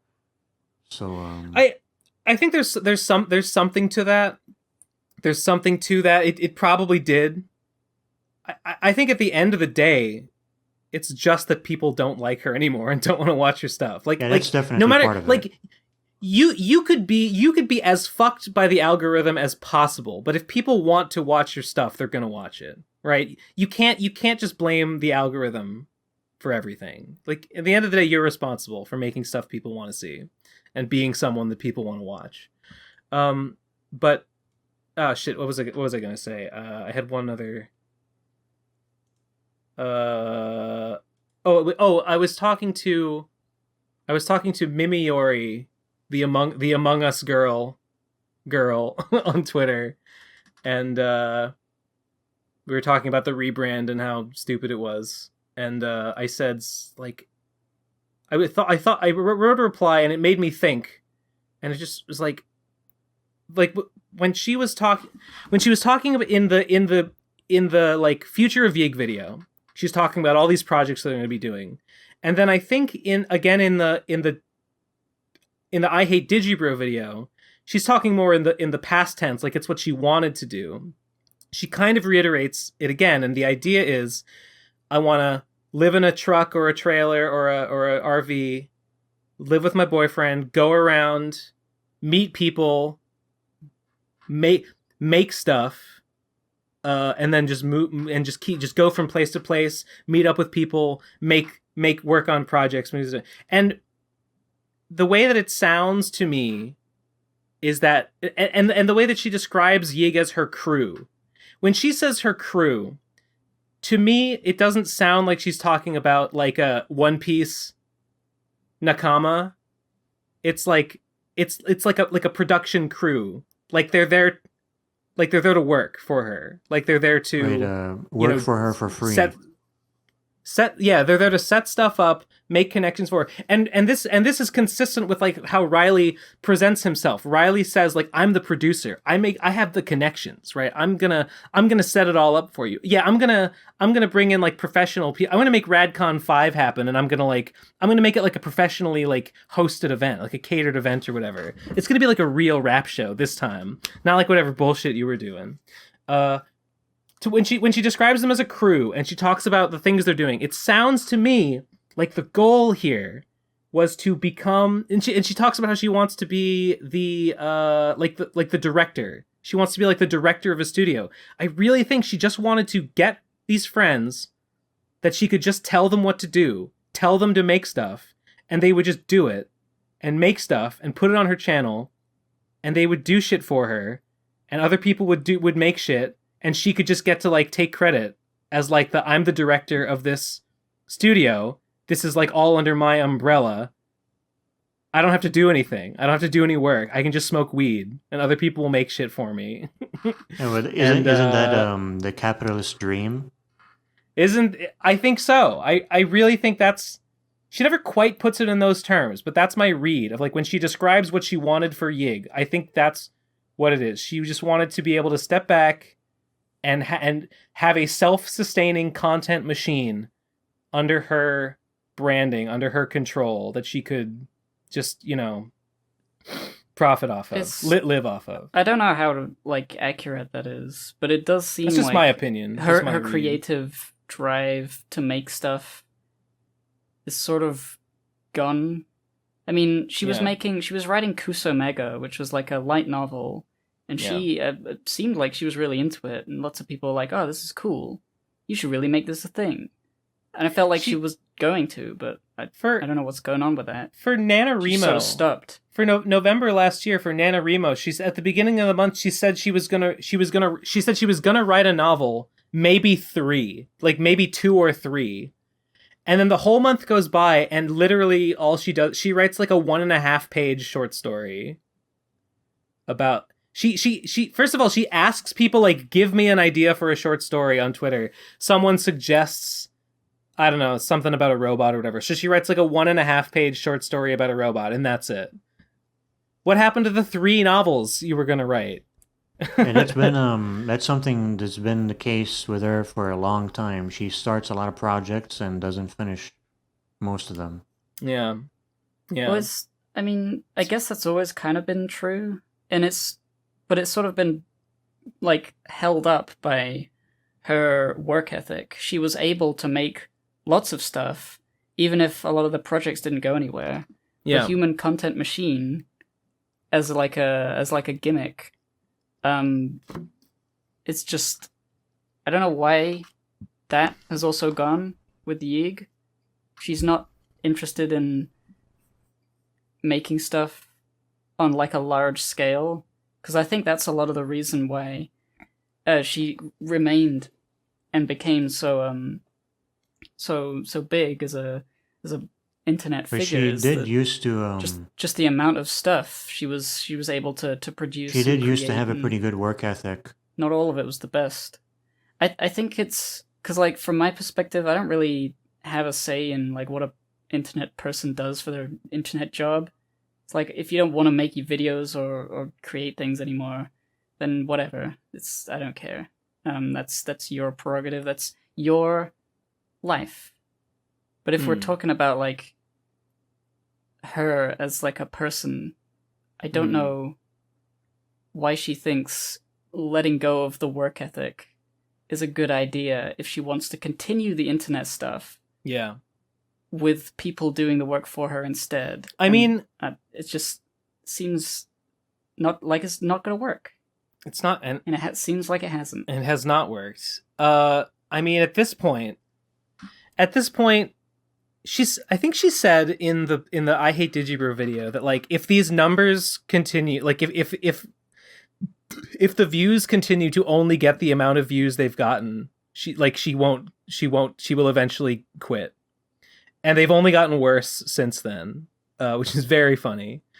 Well, that video is, I think, why I was saying before that it does seem she has a little bit of humility about what's been happening. I don't think you're maybe right. not as much as she should, but I think that you see what she's saying, and you rightfully feel, wow, this is embarrassing.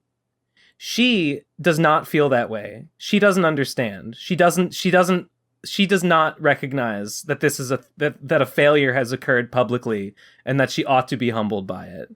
She is frustrated. She's I think she's noticeably frustrated in that video. Compare her attitude in I Hate Digibro to her manic energy in the future of Yig. It's like night and day. I think she's frustrated that the outcome has not been what she wanted, but she's not like, I messed up. I made a mistake. She's just explaining like, here's what I'm going to do. It's going to work.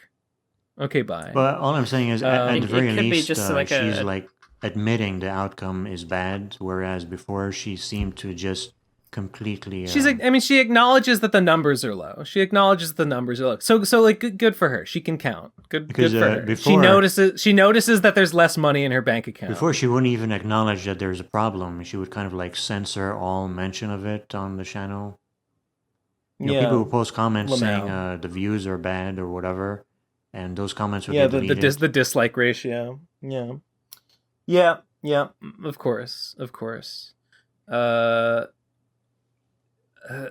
shit. I was gonna say, yeah. So I understand her motive, even though her creative verve or whatever, her enthusiasm for it seems gone. Like she seems checked out, frustrated, unengaged in like in the I Hate Digibro video, and again in the recent one, the like best looking anime video, the one where she says Riley quit. She just doesn't seem happy to be there. But I can understand keeping at it, because even now, even after like losing most of everything, she still has, she's still making like 600 something on Patreon a month. That's just free money forever. That will never go away. She said she like has like put more ads on her videos. So her channel ad revenue just on passive old views and old videos is probably making hundreds, maybe over $1,000 a month just by existing. That's just free money forever. So like, in a sense, she is kind of making a living at it, even though like not really. It's more like a passive living was already made, and it will just continue to be the case. I think the thing about it is it was lucrative for a really long time, and she believes that it can become lucrative again, but I don't think she realized quite how much luck played a part in her rise. Absolutely. And so she doesn't realize what needs to be done to rectify it. This is what in the state that it is now. This is what I was saying about how she really believed that it was just her own genius. She taught, like, remember at RadCon 4, she was going to give us all advice, right? Like YouTube career advice. She wanted to take us all aside, talk about like the state of our like careers or whatever, and like give us a personal advice program about like, here's what you need to do to supercharge your career. RadCon 4? Yeah. She didn't really end up doing it for, like, she never did it with me because I wasn't interested. I think she might have done it with one or two people, but she was talking about it. Like, this was a thing she wanted to do. It was like, I want to take everyone. Maybe it was going to be filmed. I don't even remember. But she was talking about that at RadCon 4, and she really just attributes all of her success. This is, you know what? This is a thing of like lots of people. Lots of rich people are like this. They attribute all their successes are due to my own genius, my own good decisions, my own skills and abilities. All my failures are bad luck. The market was against me. Just something happened that was out of my control. It was an act of God, nobody could have predicted this. Yeah, all her successes kind of got to her head and gave her a big ego. She got kind of a little bit conceited. She's not that special. She's not particularly smart. I wouldn't say she's even a good writer. What she was is a prolific writer. She wrote a lot, and that's not nothing. That's something. And she had a weird personality that I guess appealed to a certain niche, and it wasn't well served in the anime YouTuber market. And I understand the appeal there and how it led to her just striking a right chord with a certain demographic of people, and it got her popular with those people. That all makes sense. But it's all also pretty much just complete happenstance. It all just happened to work out that way. I do think she does have some genuine talents, maybe not as much as she thinks she has, but she kind of... I'm not saying she had a pretty good ability to like talk about stuff and make it sound more interesting than it was. Yeah, sure. Right. I'm not saying there was nothing to her at all. But she She really thought it was. What I'm saying, Gabe's right. There was a lot of luck involved, but she doesn't see it that way. Yeah, I agree with that. Just thinks that like she just was such a marketing genius or whatever. It's definitely there's some truth to that. There's a lot of luck involved in YouTube success, you know. It's sad but true. We have now turned this into the Bitch About Digi podcast that Trixie says the PCP now is, which is it's fine. Feel like, it's fine. I feel like this is fine, if only because we're largely talking about the Redcon 2 documentary. That's true. That just came out. In that context. And we're reminiscing in a reminiscing mood. Yeah. I think I've never really like DM'd her about my thoughts on her channel direction or what she could do. I don't know whether she'd appreciate me doing that now. Didn't she like? But I could just tell her. What do you think? What do you think? Make more stuff if you want to get big again. Why would you want to help her? I don't know. Didn't she just burned her bridge with you like everybody else? I mean, she's like whatever. I'm not like terribly like hurt and like betrayed by her as I think you feel, Ben. I still don't like her. Right? But like I hate her. I hate her and I want her in the gutter.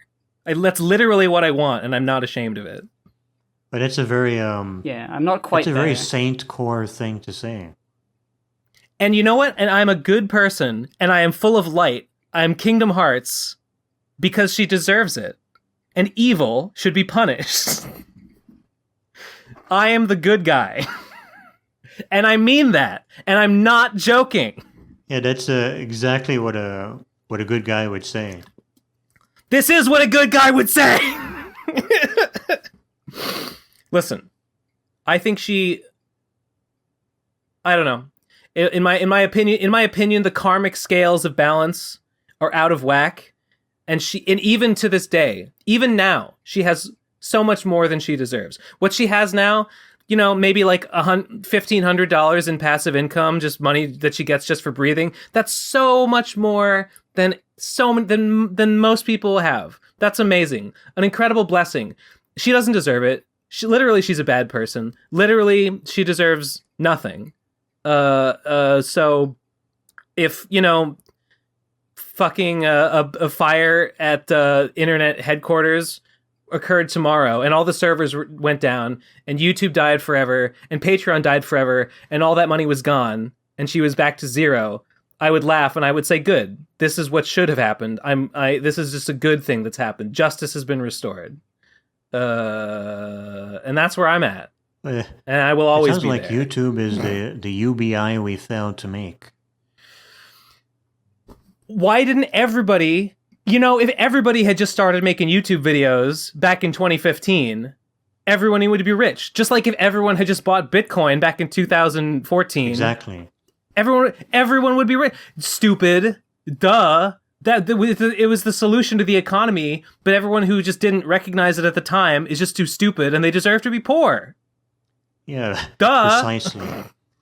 But anyways, speaking of RVs, did anybody catch the RV joke in that video I did like months ago? Yes, I did. I did see that. Well, I can't remember the joke, but I've seen the video. I forget what was the title of it again? I posted it in the chat. There. It's the Astro's Playroom review that I did. I'd never heard of Astro's Playroom before. It's a PS5 game. I caught the RV jokes in there. Yeah, this wasn't a real review. It was just kind of like a joke review, kind of goofing around. But I did do a real review of Metroid Dread. I don't know if you guys saw it. I did see that. Yes. I don't think I did. I'll just kind of link it in there as well if you want to put the link in the description for anybody listening to this. Of course. That's like an actual serious review. I I did that recently. Yeah, you haven't done many like actual video reviews, have you? You've mostly been on your website. Yeah, this is my first attempt at a real video review, so people can check that out. You can kind of imagine this like one of my website reviews, but with video to accompany it. And also, I did a podcast with Cybershell a couple of... That's also a little while ago. We talked about Sonic 06 and gaming stuff in general and, that kind of stuff. So if you like Cybershell, you should probably listen to that one. You know what? I do like Cybershell, actually. You know what? Maybe I will listen to that. I'm almost finished. I've almost caught up with Anamorphin Time. Oh, really? Yeah, almost. I'm a few episodes behind still. I listened up until the one where they say that I'm sexy. But that's a good place to be. That's episode 39. That's book 39. So that's 3 episodes behind where we're at. Yeah, they say I'm sexy. Oh wait, no, actually, I think they've probably released like 2 more since then. So I just wanted to I will give a listen to that. I just wanted to plug this stuff to kind of give you guys an idea of what I've been up to. Yeah, it's been a while. It's been a little while.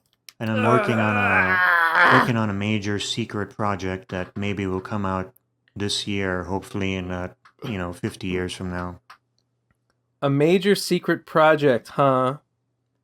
Do you have any hints about it? It's just a video, but it's probably going to be long, like maybe 40 minutes to an hour long. And it's a new idea, but it incorporates some of my old trademarked humor. Because, back in the day, I used to do those pun LPs. Yeah. So I just... That's what we knew you from. I just figured, why not take that kind of humor and incorporate it into a video that people might be more interested in watching, instead of it just being a Let's Play. That sounds like a pretty good idea. Yeah?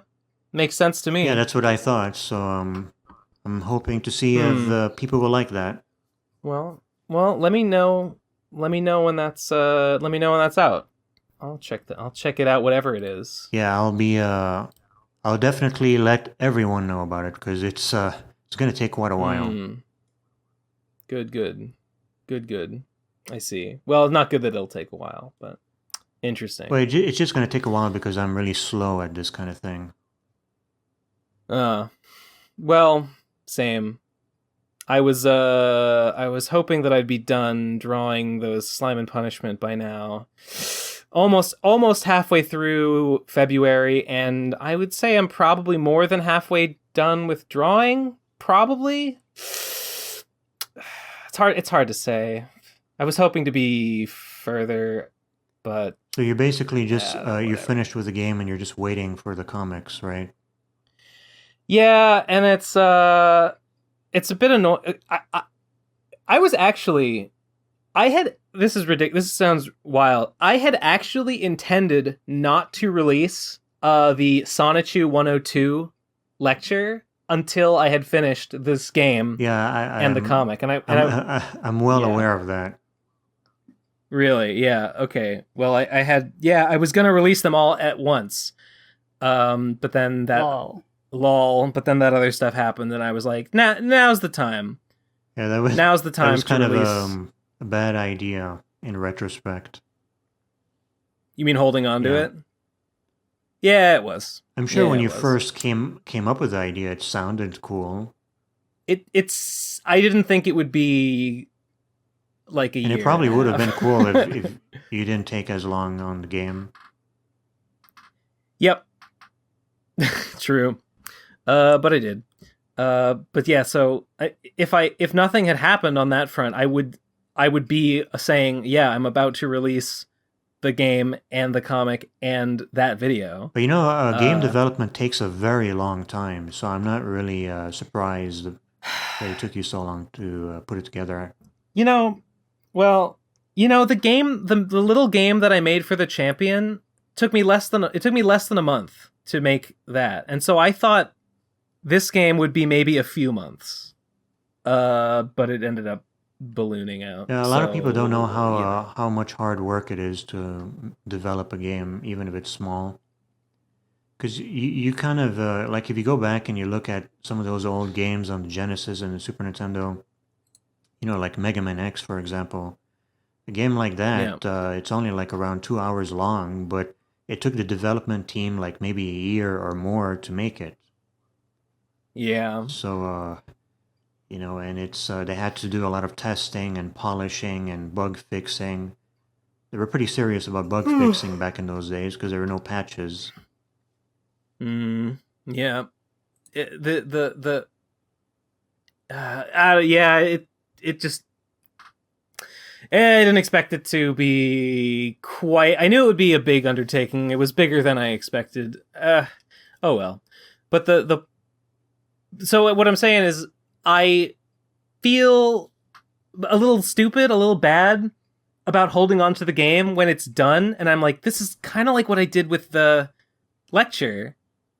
Like, should I just release the game? But like, I don't think so, because the game is not something that anyone like knows about or is expecting outside of like the small circle of people that maybe follow me.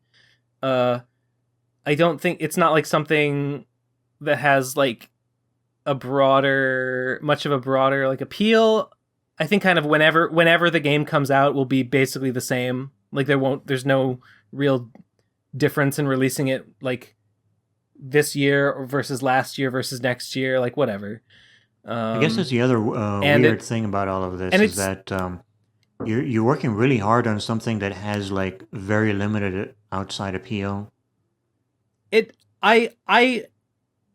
To finish my last thought, I hate holding on to it, but I don't think it will suffer very much from being released later, where like and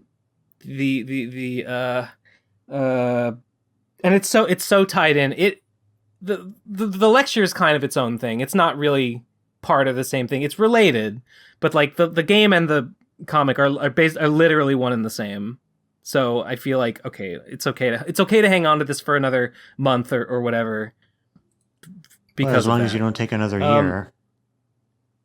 I hope that the game is cool and good enough that maybe it will make a little bit of a splash. Maybe it will get seen around a little bit. Maybe indie game fans in some circles might talk about it a little.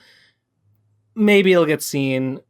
I kind of hope that like some new people maybe just find it because it's a game and they like games, and maybe some people pass it around and comment on it a little bit. That would be cool. I would kind of like that the most, actually, more than like, fucking Sonichu fans, Chris Chan fans. I hate those people. I don't want them to play the game. Fuck them. They're the worst. Yeah. Well, it would be nice if it has like a wider appeal, because you did work very hard on it. It's I mean, I don't know. I guess I don't know that much about like the indie game scene, but I made it to be a game that's fun and challenging, and so I hope that it appeals to gamers. I hope it's a good game that stands on its own as a game, and people appreciate it in that way. That's my hope. If it does appeal to other people, it might get them interested in all the other stuff connected to it. That would be what I would most hope for. Would be my optimal.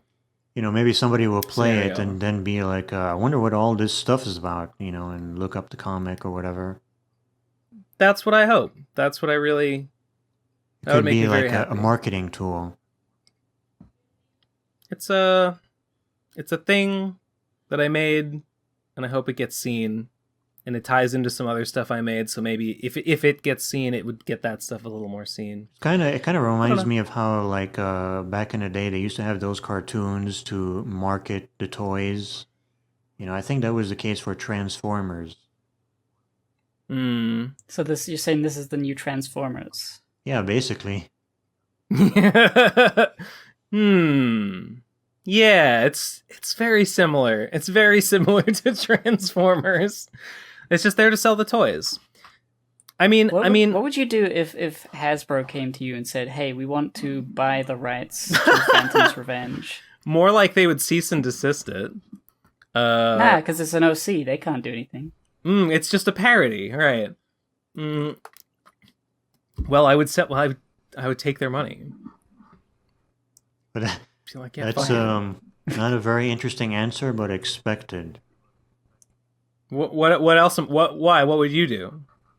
No, I would sell it as well. But yeah, of course. It's funny to imagine little toy Phantom's Revenge or Hasbro-ified family-friendly versions. You have to imagine what happens after you sell the rights.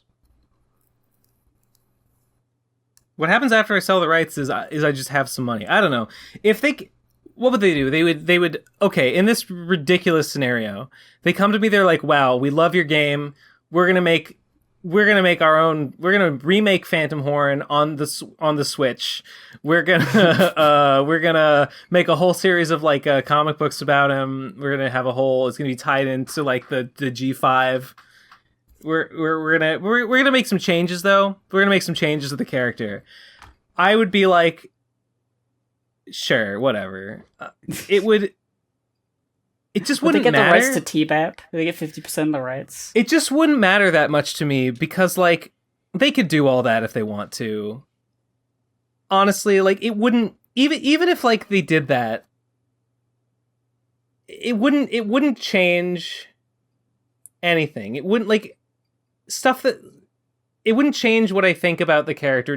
Just none of that would be canon in my mind. There would be a line between the stuff that I made, the story that I wrote about this character and all that shit, and and then I sold it and then they did some stuff with it. I'd be like, whatever, they can do whatever they want. You should my story is still my story. You should demand this is my story. Complete creative control. And you're not part of it. You should just God, if they wanted to put me in charge of I would definitely take a job like that. No question. Yeah, okay. In that case, if I'm on the project, I'm working on it, then yeah, sure. Well, I take that job, and I'll head the project. Easy decision to take. Yeah, it is easy. Get your OC and the backing and funding of a large studio company to make stuff. Of course, Ben, if I get to say what I want. Ben. You sold out, Ben. You used to be indie. Yeah, just imagine if that happened to Chris Chan with Sonic Shoe. People were saying, someone was saying in the comments of the last video that I guess Chris Chan was going to be on Smiling Friends. Oh yeah, I saw that. Chris Chan was going to be the voice. I still have not seen Smiling Friends, but Chris Chan was going to be the voice of the puddle. Yes, I guess. I saw this, but it was clip of too expensive. Zach. It was. I don't know. They didn't get into why that it's expensive, but they said something like, "You can't just get one person to do one line and one thing. You can have one." And they got Chills, the number 15. That guy. yeah. They got that guy. But That's if really you want funny. Chris Chan to voice characters, they need to be in multiple episodes. I don't know why that costs more to have them only in one voice clip. Something must be I don't know. But was that actually true? Some sort of workers thing. Well, that's what Zach said, and there was a clip he was talking about why then it must they couldn't be true do if it. he says so it. that the show's budget wouldn't allow for it. And they didn't want to have Chris Chan on multiple episodes because it would have been a nightmare to get her to do things. Yeah, I guess it's kind of like trying to get a dog to do something. I mean, yeah, it would be incredibly Wait, is that really the reason? Just like they were like, it would be hard to work with her? No. Well, it's more complex than they explained, but the gist of it is that the budgetary reasons mean they couldn't really do that.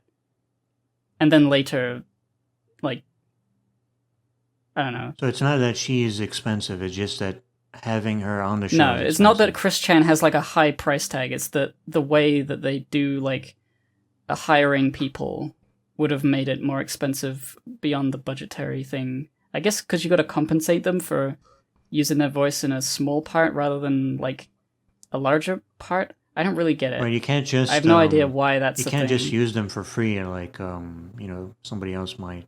Well, you'd have to pay them something, but I don't know why it would be more expensive for just a bit part, like one line. You can't just have a crew of people work for you for free. It's just like the thing we were saying before. Yeah, it has absolutely no relation to anything that we've discussed previously. What, Smiling Friends? No, I just made a comment about, don't worry about it. Yeah, don't worry about it, Ben. I don't know what's going on. Anyway, speaking of working hard, I've been working hard on my secret project. I think that damn thing. So there's two secret projects. I was saying, you've been saying that yours is getting close to being very ready, close. And it's, and I'm like, I was expecting mine to be done. Shit! Oh no, I was sure it was going to be done this month. I still might be done this. I think I can still do it this month. I don't see why not. But if you, depending on if it's like this week or next week or the week after, you might beat me. I might beat you. I can't say for any certainty. But like last year, I was hoping that I could wrap that up, and it turns out no. Okay. So it became more clear that it would take a few more months. But it's been a few more months, and we've got, it's got closer. I'm very excited to be able to like say it's coming out and all that. But because I've been working so hard on that, I've sort of fallen behind on like fulfilling Lord of Ghosts Kickstarter things. Mailing stuff is expensive and confusing and scary. And I actually got like, I sent a few of them out, and I got like somebody telling me that there was a gash in the envelope, and the Redman comic had fallen out. Everyone's supposed to get a Redman comic. They only got the Lord of Ghosts. They cut the envelope open? I don't know why it came with a gash. I'm assuming Customs cut it open to look inside, because Customs is Customs. Customs is Customs. Customs is customary. And they didn't seal it up or something, because I can't imagine they'd be delicate. It's a postal service. They don't give a shit. Yeah, that's the issue. It's not first class. You're located in the UK, and I think the majority of the fans are in the US, I would assume. It's weird. It's not like, I guess it's a majority coming from one country, but like there's quite a lot coming from other countries. Yeah. There's so, it's like 60-40 US and other. So shipping to other countries is pretty expensive, I'd imagine. It's expensive. I've been like looking at like prices and been like, is it cheaper to go through this, which has tracking, but I don't know like how reliable it is, or is it cheaper to go through this, which is probably more reliable but doesn't have tracking unless you pay a lot more? I'm like, how important is tracking?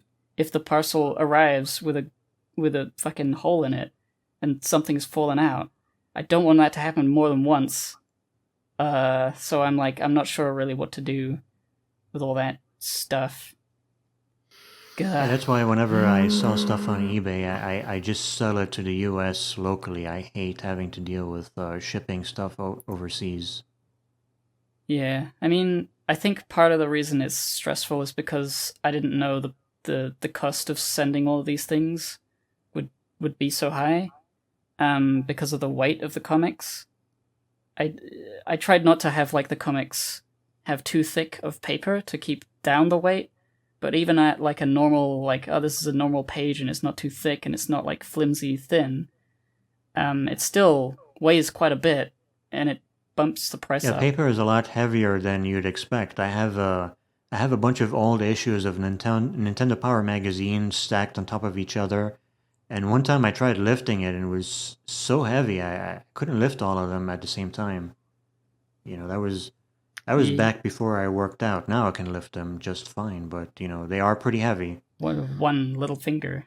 I just haven't worked out in over a month now. Almost we're going on 2 months. I'm nearing the 2-month barrier. So I've been losing weight though. So that's cool. That's good. So I'm doing something. Yeah. But have you been losing muscle weight or fat weight? I think I'm losing fat weight. I think I'm looking a little skinnier. I'm probably losing muscle too because I'm not working out. So that's bad. I could stand to lose a little more. Not all weight is bad. It depends on the quality of the weight. Yeah, if all the weight is in the boobies, that's great. Nah, get it all out of here. Cut it all out. Just scoop it out of me and dump it in the trash. Speaking of boobs, hey, you seen February? Seen a little bit. Actually, I do have something. I've seen it a little something that relates bit here and there. Relates to that. No, I just started saying my thing. Well, I guess the only thing is to say, go check out my tweets. I'm posting daily boob art on Big Girl Squish. Oh right, yeah, I've seen that. It's pretty good. I've been seeing a little bit.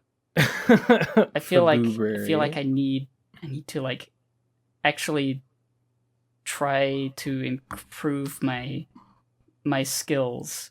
It's one thing to like keep drawing every day and get a habit of it, but it's another thing to like make the drawings count for more. Yeah. I want it to be both a funny thing, a habit building thing, and a skill improving thing. But a lot of the time, I get to the end of the day, working on a secret project, and I'm tired, and I'm like, fuck, I'll just draw something. There we go, put it up. And sometimes it's great, but a lot of the time it's just sort of a little doodle, not much to it. Yeah, it's hard to like do a bunch of different things at the same time because you, even if you have the time to do it all, you kind of spend all your energy working on one thing, and then you're exhausted to, you're too exhausted to work on something else. Yeah, I'm looking forward to the secret project being done, and I can focus on sending the Lord of Ghosts things, and then I don't know what I'll do with my time, but I think the Lord of Ghosts is going to take a while. I still got all those doodles to do, still got all the Lord of Ghosts plush costumes to make, which shouldn't take too long. I just need to cut out the bits of fabric, sew on the fucking funny buttons on as the eye holes. Yeah, those plushy things look pretty cool. I noticed you changed the design. Did I change the design? Well, yeah, I mean, he doesn't have buttons in the comic. Well, no, it's just like I feel like if I tried to cut holes in a little sheet and then put like a black bit of fabric behind them or leave them open, that's a whole lot more like stuff. I thought it was just like drawn on with like a Sharpie. Well, I didn't want to go that. That would have looked terrible. Yeah, but like, isn't that like the point that like it kind of looks terrible? I suppose, but like, there's a part of me that wants it to like at least be durable, and like I don't know if like Sharpie will wash off if you try to scrub it or if it gets dirty or whatever. Oh, and I feel like a little sewn on Sharpie button. Sharpie would be a bad choice for that. Yeah. Yeah, I could probably find something, but like when in real life when fabric is like ruffled, and something's drawn on it, it completely distorts it to the point where it doesn't look like anything. So it would just look like a black smear. I feel like a button is cuter and does the same job. And I have some buttons, so it's fine. Yeah, that makes sense. That makes sense. Yep. I'm satisfied. Well, I do have something that's kind of titillating. I don't know, it's kind of related. It's kind of weird. You might have already seen this if you're like into anime stuff. I know this might have a reputation. I linked. It's called Kekko Kamen. I have not seen this. You can read the Wikipedia entry on it. It's kind of weird. Kind of weird. Maybe it's supposed to be funny. I don't know. Maybe some people find it funny. It's a weird Japanese thing. Have any of you ever seen it before? I'm reading about it. Teachers are something misadventures of a student named Mayumi Takahashi who attends a boarding school. The teachers are constantly looking for ways to torture or humiliate the students, and from this teachers derive sexual satisfaction. And then there's a superhero involved, I guess, to kill the teachers. Yeah, it's kind of weird. I encountered it recently, and it's like a hero, a female hero that doesn't wear any clothing for some reason. It's pretty interesting. Oh, I thought she was wearing a white jumpsuit. Oh, she's naked. Yeah, that's her costume. I don't know who came up with this, but it's pretty. Sounds about pretty right. Weird. And they made a surprisingly large amount of media out of this. She's got nunchucks. Yeah. Does she always use nunchucks? Is that like her signature weapon? I don't know. I haven't really watched this because or read it because there's I think there's a comic book series and there's maybe there's an anime and there's I think even a live action show. So I saw a clip of the live action show, but I haven't seen any of the other stuff. It doesn't strike me as a work of quality, but it's definitely interesting or funny in an ironic way.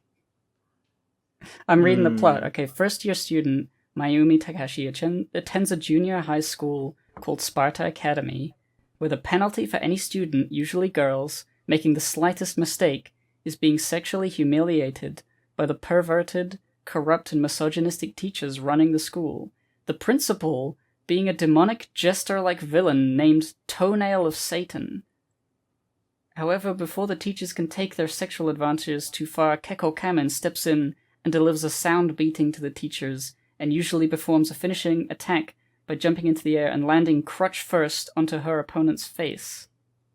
Yeah, that's some Yosuke from Yu Yu Hakusho. He has the spirit ray gun thing, and I guess that's what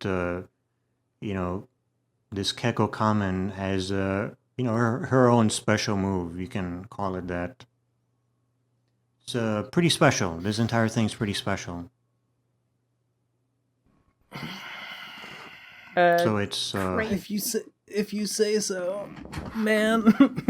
It's just a really weird. Is it good? But is it good? No, I don't think so. It's pretty terrible. Okay, cool. It's just kind of amusing from an ironic perspective. I saw somebody review this on some bad movie review blog. So I just thought it was so fascinating that something like this actually exists. That's the thing about anime and all this Japanese media is that it's almost every idea that can exist does exist. No matter how horrible it is. Yeah, I mean, there's nothing new under the sun. Every idea has been done before. Yeah. This doesn't seem that strange for Japanese anime weirdness. Yeah, I suppose so. There's perverts and there's a girl who beats them up in a funny costume. Or lack of costume. Says a lot about society. Yeah, well, it says a lot about us, I guess, that we brought this in, or that I brought it in. It's you. This is all you. No, it's your guys' fault. This is your weird show. I guess we invited you, so I guess it's sort of our fault by extension. You're corrupting the Gamers Tavern brand, just like that one guy said once long ago. Yes, we've turned you evil and edgy. We've turned you into an anime knower. You know about anime now. That is pretty unforgivable. Yeah. Yeah, actually, I thought about trying to do some anime content, but it doesn't seem very appropriate for Gamers Tavern. For gamers. Yeah, I can't think of anything less less expect a gamer to like than anime. Yeah, that's a good point.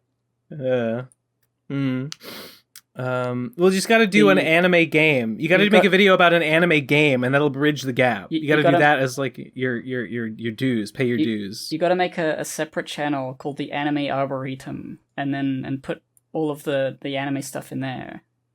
Yeah, that's probably that's a good idea, and then I can collaborate with famous anime YouTubers like Trixie the Golden Witch. I thought it was really funny. You know who replied to the tweet that I made about her terrible ratio? Was Shade, the younger Collins. Oh yeah, brother. I saw that. That's Shade. I was surprised. He replied just to say that like, yeah, can't ride those coattails anymore. Yeah, didn't work before, but now I can't even try. I think that's what he said, and I was like, wow. I mean, true. Yeah. I mean, it's just true what you're saying. Yeah, I'm pretty surprised that was his attitude about it. I guess it doesn't really. I guess it doesn't surprise me. I mean, it's a fair attitude.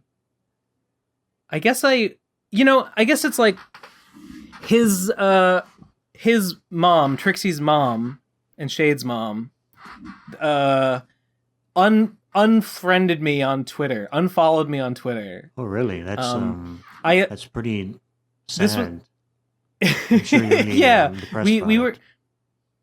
we were Twitter followers. We were Muchies, because we were both Bernie supporters. And Trixie, I think this was when Trixie had moved back in with her mom, and I gotta assume that Trixie said, "Nah, Ben's mean to me," and she said, "Oh well, I'm gonna unfollow him on Twitter then. Like I won't follow such a bully," and I assume that's how it played out. So it's exactly how else.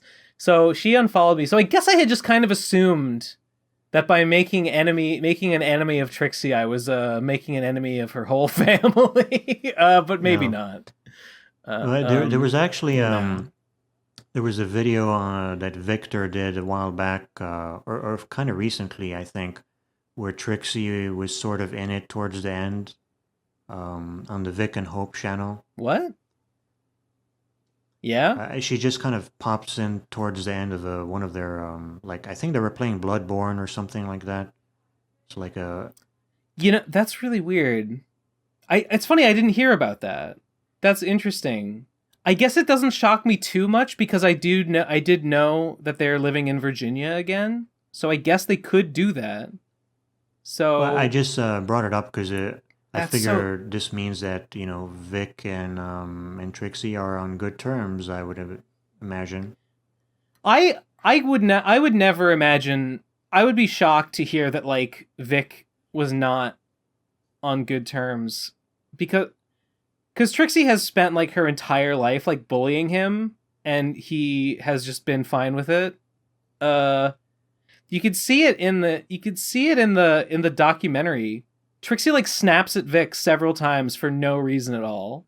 She just like snaps at him and treats him like shit. I wasn't aware of that. I guess I should watch that footage. There's one or two moments in the documentary that left me. It's like why are you talking to him like that? Yeah. I mean it's not all the time, obviously. It's just sometimes. I feel like it would take a lot. It would take a lot to make Vic be like upset. I wonder what his opinion is on the whole Yig Studio thing, because he doesn't mention it in that video at all, and they don't talk about it. I would imagine that he takes the common sense approach, which is, my sibling had a pretty lucrative career, and that's pretty much down the drain now. Same one Shade took, and also just the factual truth. Then I wonder if Shade's going to be cut out of the family or something. I very much doubt. It's so serious. Yeah. Shade can do what they like. Shade can do whatever they like, yeah.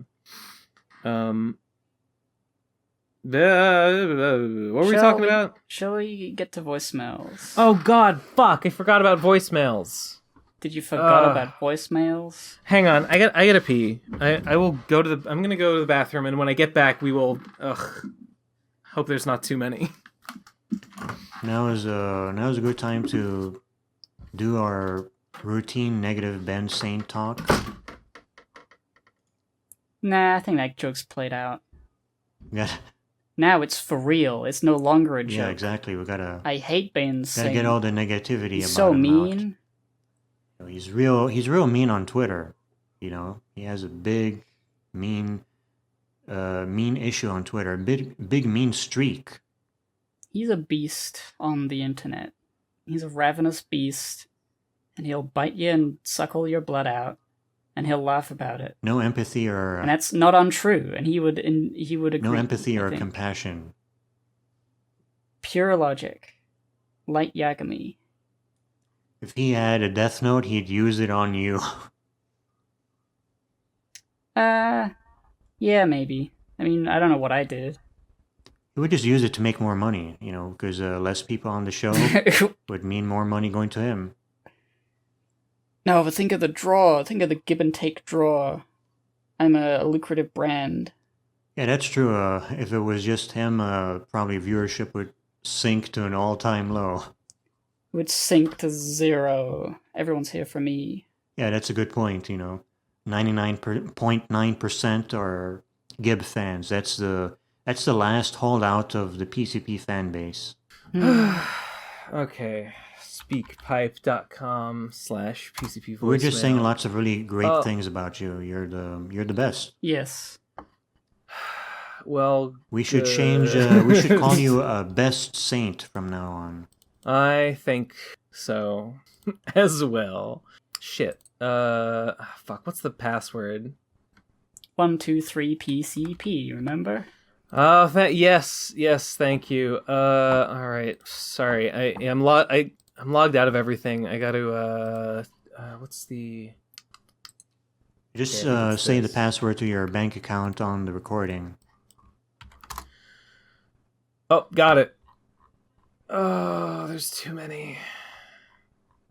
Okay, it's not that bad. Only an hour, you think? Let's try and get through it in less than an hour. I got comics to draw. What? Why is it taking you so long to download a 2-second long? Okay, whatever. All right, the first one here is called. It's another voicemail. Wait, sorry. I skipped one. Actually, the first voicemail is this image here. I will post it. Was this my one? I think they're criticizing your Minesweeper play. Notable only because Gib died at 1 hour by flagging all of the spaces in green and then clicking one of the magenta spaces. This is from the is it the Minesweeper bonus episode or the Minesweeper Picross bonus episode? Yeah, it must have been. I don't think we did another one of those. No, we only did one. But it was it was combined. It was both. I must have missed that because I was rushing to try and completely own you. I can't imagine playing Minesweeper for over an hour. That's crazy. I came to appreciate that it is actually. I came to appreciate more of the strategy involved in it. Once there's a strategy, once you understand that it can be solved, and it's not just like good luck. It's not just clicking around. Yeah. Then it becomes like, you know, with every click, more information. It's like a tiny little extra puzzle every time. Yeah, I'm pretty horrible at Minesweeper. I can't last even a few minutes. I'm pretty bad at anything involving mines. You know, Minecraft, Minesweeper. Any other mine-related games? Mastermind. Yeah. Mastermind's great. Very similar to Wordle, as I think I said previously. I've been killing Wordle, by the way. I've been playing on hard mode, and I've been getting into like 3s. I've been getting 3s and 3s. Oh, I've always gotten 4s. It sucks. I've gotten a bunch of 3s lately, and I feel I'm on top of the world. I feel like quite a lot of my 4s could have easily been 3s if I just so happened to choose a different letter. Yeah. I mean, yeah. Which is like, I had most of the word there, but it's another word ending in "ite." Okay. The next voicemail is this one that I posted here. It's called is another voicemail from Doidgazer. 3, 2, 1, go. Hi, it's world-renowned webcomic artist Doidgazers again, and I'm just calling in to let everyone know that I am opening up tryouts to be my new best friend. Requirements are you must be less successful than me. You must be able to smoke weed at a similar rate as I, which is a lot. We smoke a lot of weed. Also, you have to enjoy birds cooking, and yeah. Less successful. Be my friend. So yeah, apply on my Twitter at Doidgazers. Thanks. All right. Bye. Sounds reasonable. I'll try out. we should all head over to at Doidgazer on Twitter. I'm a big Doidgazers fan personally, so I highly recommend somebody be Doidgazer's friend. I do recommend anyone that has not seen it, check out Doidgazer's comic about I'm in it. They made a little comic about Yig, about Yig. Oh, so the comic is real. I thought that was a joke. No, they did draw a little comic. It's cool. I'll check that out. It's good. Just Yig things. I retweeted it. Check them out. Okay, next one is a Vokaroo. I guess it doesn't have a title. 3, 2, 1, go. Yeah. My conclusions that I would draw is I hate Big Mac, I hate cross-dressers, I hate transgenders, I hate transsexuals, I hate trans everybody sucks. Fuck you all. Yeah, that's agreed. I think we can all agree on that. Absolutely. Back in the base era of the PCP. What happened? That was a T-Bat episode that me and Jesse were on, I think. Remember that? We were talking about Big Mac, an episode where he dresses up in a dress. Was that before or after the PCP existed? That was after, I think. I can't really remember. Wait, that was on T-Bat? Yeah. It must have been a T-Bat podcast, like one of the later ones one we of the later ones. Oh, okay. I forget about those. I think my angle, it made for a bit of a laugh, but I think in terms of like analyzing the episode, I didn't know what I was talking about. I remember you having a better take on the episode itself. Can you, what about it? I don't remember at all. I just remember being like, yeah, I don't know what I'm doing here. I'm just talking about horse. I also don't. God, I don't fucking remember. I remember he puts on the dress to impersonate someone or to get somewhere, to get into the women's bathroom so that he can molest people. Yeah, that's exactly true. I don't remember anything, but I definitely agree that my take was better than yours because I'm really smart. Yeah. I'm positive that's true. Okay, next one is further voice grail reparations. 3, 2, 1, go. For their contribution to sweet freaking memes, y'all should put Doidgazers in the voice grail. Also, that Ben Saint bio comic was pretty great. I think Doidgazers deserves voice grail at this point. Yeah, I agree with that. I mean, you haven't done that yet? No. Should have. They've made a whole album. They did. I'll give it to you. Yeah, voice grail for Doidgazers. Reparations complete. Equality achieved. Next one is Flipper. 3, 2, 1, go.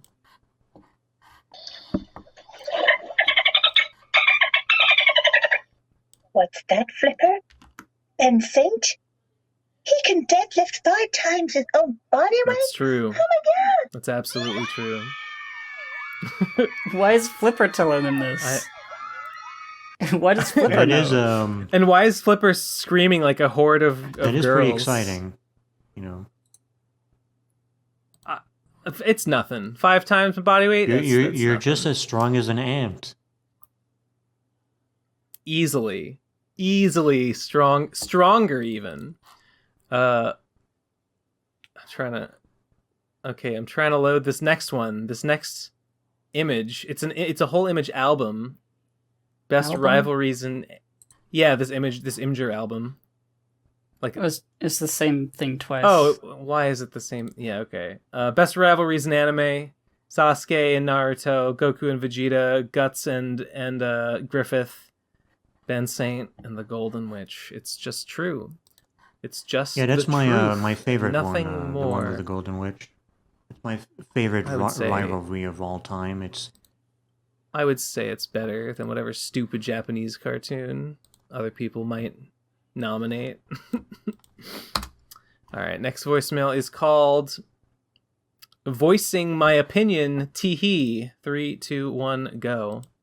Vocal feminization is cool and all, but doing it requires you to confront and deeply think about the physicality of all the muscles in your throat, and if there's one thing I hate doing, it's remembering that I am in fact a physical object that exists in the real world and as such can be destroyed. Each fold of muscle or vein of blood is just a vulnerability that will eventually cease to function and rot away. I don't understand how anyone can watch a trans voice lessons video without feeling like their vocal tract is full of existential horrors. Yep. That's definitely something. That's definitely something I feel a little bit. That's I don't feel like body horror, but I do feel like, God, if only I wasn't born, then it wouldn't be a problem. Yeah, that's a Things good would point. Be so much simpler. Things were so much simpler back in the pre-existence era. Okay, next one is whether it be a no Nate episode or a solo Bencast. There it is. 3, 2, 1, go. Oh shit, this is not going to be on episode 300. I'm fucking sorry, late. Idiot. Anyways, to all you PCP heads out there, the best episodes and moments of the podcast come from the topic of friendship is magic. No buts, all facts. I would say that's largely true. Wait, what did you say the best episodes of the PCP come from conversations about MLP? I mean, we're all pretty well versed on the subject. So I think that the last big one was like the My Little Pony movie, like the Disney-looking one. Oh, sure. I thought the best episode of the PCP was, I guess it was okay. Wasn't it the yellow one? I don't remember if that episode had like good stuff in it, aside from the one like explosion. I understand why people were into that one. I get it. I still have to go back and listen to a lot of those old episodes that everybody is clamoring to say are the best. People just go wild. People go wild for that yellow episode. Next. What? Hold on. Why won't it... What? Okay. Oh, Jesus. Alright, this next voicemail is 6 minutes long. And it's a Vocaroo link. So you're gonna... I think you missed one. Oh, sorry. Yeah, you're right. Sorry. Okay, 158 is called Don't Know How to Feel. Guess I'll Just Cringe. 3, 2, 1, go. Months and months ago, before the falling out with Trixie and everything, I left a drunken, fairly cringe voicemail, taking some easy pot shots at Nate Bestman, making fun of him for being a dork-ass nerd who doesn't understand fuck about shit. Mm-hmm. And I was embarrassed, although it was funny how it triggered Trixie on the podcast. And I thought it was past me. But then, lo and behold, episode 298, Oblivion Fall sampled that random-ass voicemail as a lead-in to a beat. And while I am honored to have been sampled, I don't understand. Oblivion Fall, you're not on this episode probably, but I know you're listening and I know you're in the comments. Please explain, why does one of my moments of cringe have to be prolonged and live for even a second longer than it had to in the consciousness I don't know, man. I don't know how to feel. Wasn't that... Makes me feel weird. Wasn't that voicemail one... Didn't Trixie get mad that, like... I don't know, some shit about, like... You, like, should say it to Nate's face, fucker. Oh, no, Trixie was like, don't... You have to... like, Nate's not here to defend himself or something like that? Where did she say this exactly? No. I don't know. He mentions that Trixie got triggered by this voicemail that this person left criticizing Nate, and I'm trying to remember which voicemail it was. I don't remember. But where did she voice her distaste for this voicemail? She was on the episode. So you mean this is on an old episode of the PCP? It must have been like her last appearance ever or something. This person says months and months ago. That must have been like a year or more ago, maybe. I don't even remember. It is quite a while ago. It must, yeah. Okay, whatever. Anyway, this next one is fucking... This next one is 6 minutes long, but let's give it a shot. Wait a sec. What do I have to do here? You can just open the Vocaroo link and just play it in the browser if you want to not download it. You got it? Yeah, I have it. Okay. All right, let's see. 3, 2, 1, go. The show's dark now. Everybody cries. No more funny times for Kyle and Funny Man. It's dark and depressing, but that's what makes it good. It's Kyle and Funny Man in space.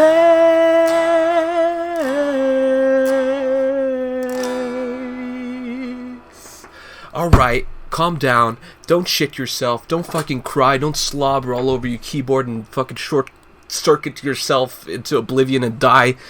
Okay, we're still in the dark arc, alright? But this episode is a special musical episode, so you might enjoy that. Just watch the episode, alright? It's like 5 minutes long, longer, maybe 6. Who knows? Listen carefully and get emotionally invested now. Sigh. Whew.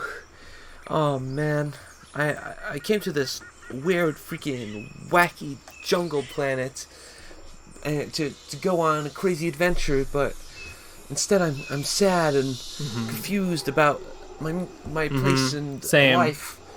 And this is all because of last week. I had a huge falling out with Funny Man, and he went to have his solo episode where he goes to therapy, and it's a deep, psychoanalysis episode. And this is my episode where I go into the woods and be sad, and that's a recap of the storyline. So, yeah, I don't know what to do, man. I'm just feeling sad, and I guess I'll self-reflect through song. I guess that's something I would do. I can hear the music. I can hear the backing track. I remember when we first met. Funny Man broke into my ship. I thought he was a space pirate.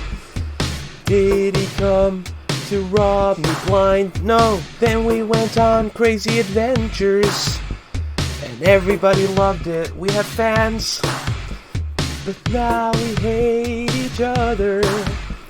It makes me so sad.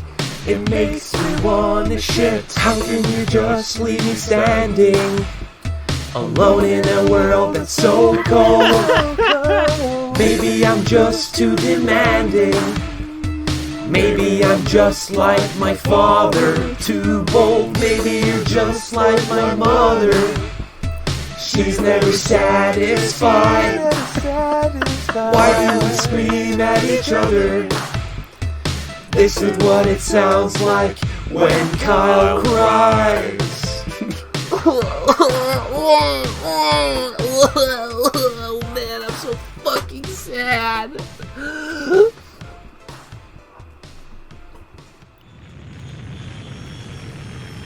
Wait, what is that? Like a spaceship landing on this planet? This remote-ass planet? What's going on here? Hello, Kyle. Mr. Funny Man? You're here? But... Yes, I had my epic, episode where I did a psychoanalysis and I worked through all my issues, and now I'm here, back with you, because I realized what was important was you, Kyle, being with you, having fun, going on adventures. That is what Kyle and Funny Man is all about. None of this deep stuff. It's all about funny, referential jokes to things, especially PCP memes, and that's what's so important around here. We need to have more funny, referential memes, Kyle. Oh my god, Kyle, I totally agree. While you were gone, I had this episode where I was stuck in the forest on this planet, and I was going crazy, and I did like an epic self-psychoanalyze as well, and I did like a thing where I sang a song, because it's a musical episode, and I sang a song, and I compared myself to my father, and yourself to my mother. It's kind of fucking weird, Kyle. It's kind of weird, and a bit, I think a psychologist had a field day with that one, but, at least we're back together, finally. Oh, yes. Finally, the iconic pairing, Kyle and Funny Man. We're back together, and we're gonna go on new, sweet, fucking cool adventures, and it's gonna be the best. Oh my god, this is so good. And we went through our entire emotional arc in just like 4 episodes, so we still have like 17 episodes left of fucking sweet, juicy-ass content. Oh my god, the future's looking bright. Well, Kyle, since you did say this was the musical episode, how about we end this episode off with a sweet musical performance? Oh my god, Funny Man, you're so on the money, so correct, and I think I got the exact right song. Oh yes, are you thinking what I'm thinking? Yes, it's a song the people have been clamoring for. We haven't even heard it in like 2 episodes, and we're finally gonna bring it back. Let's go. Yeah. Oh, say can you sit by the dawn's early light? That was a very heartwarming and touching performance. It took me through the whole range of human emotion. It started out in the depths, and then it swelled to triumphant heights in its darkest hour. I especially like the use of the music they use for when somebody's about to be voted off of a competition on television, and then they cry about it and like, I tried my best. Yeah, that was my favorite part too. Very good. I don't know. Kyle and Funny Man for Voice Grail? Aren't they already Voice Grail? Are they already Voice Grail? I don't remember, actually. Whatever. Well, fuck them. If they're not, chuck them in there. Chuck them all in there. They've earned it.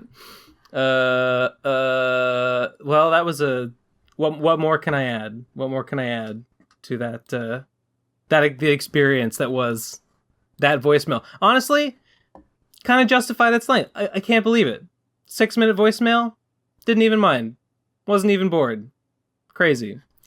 Good shit. Next voicemail is this one is called Redman Comic Impression. 3, 2, 1, go. Here is my review of Rayman 2. Wow! Rayman!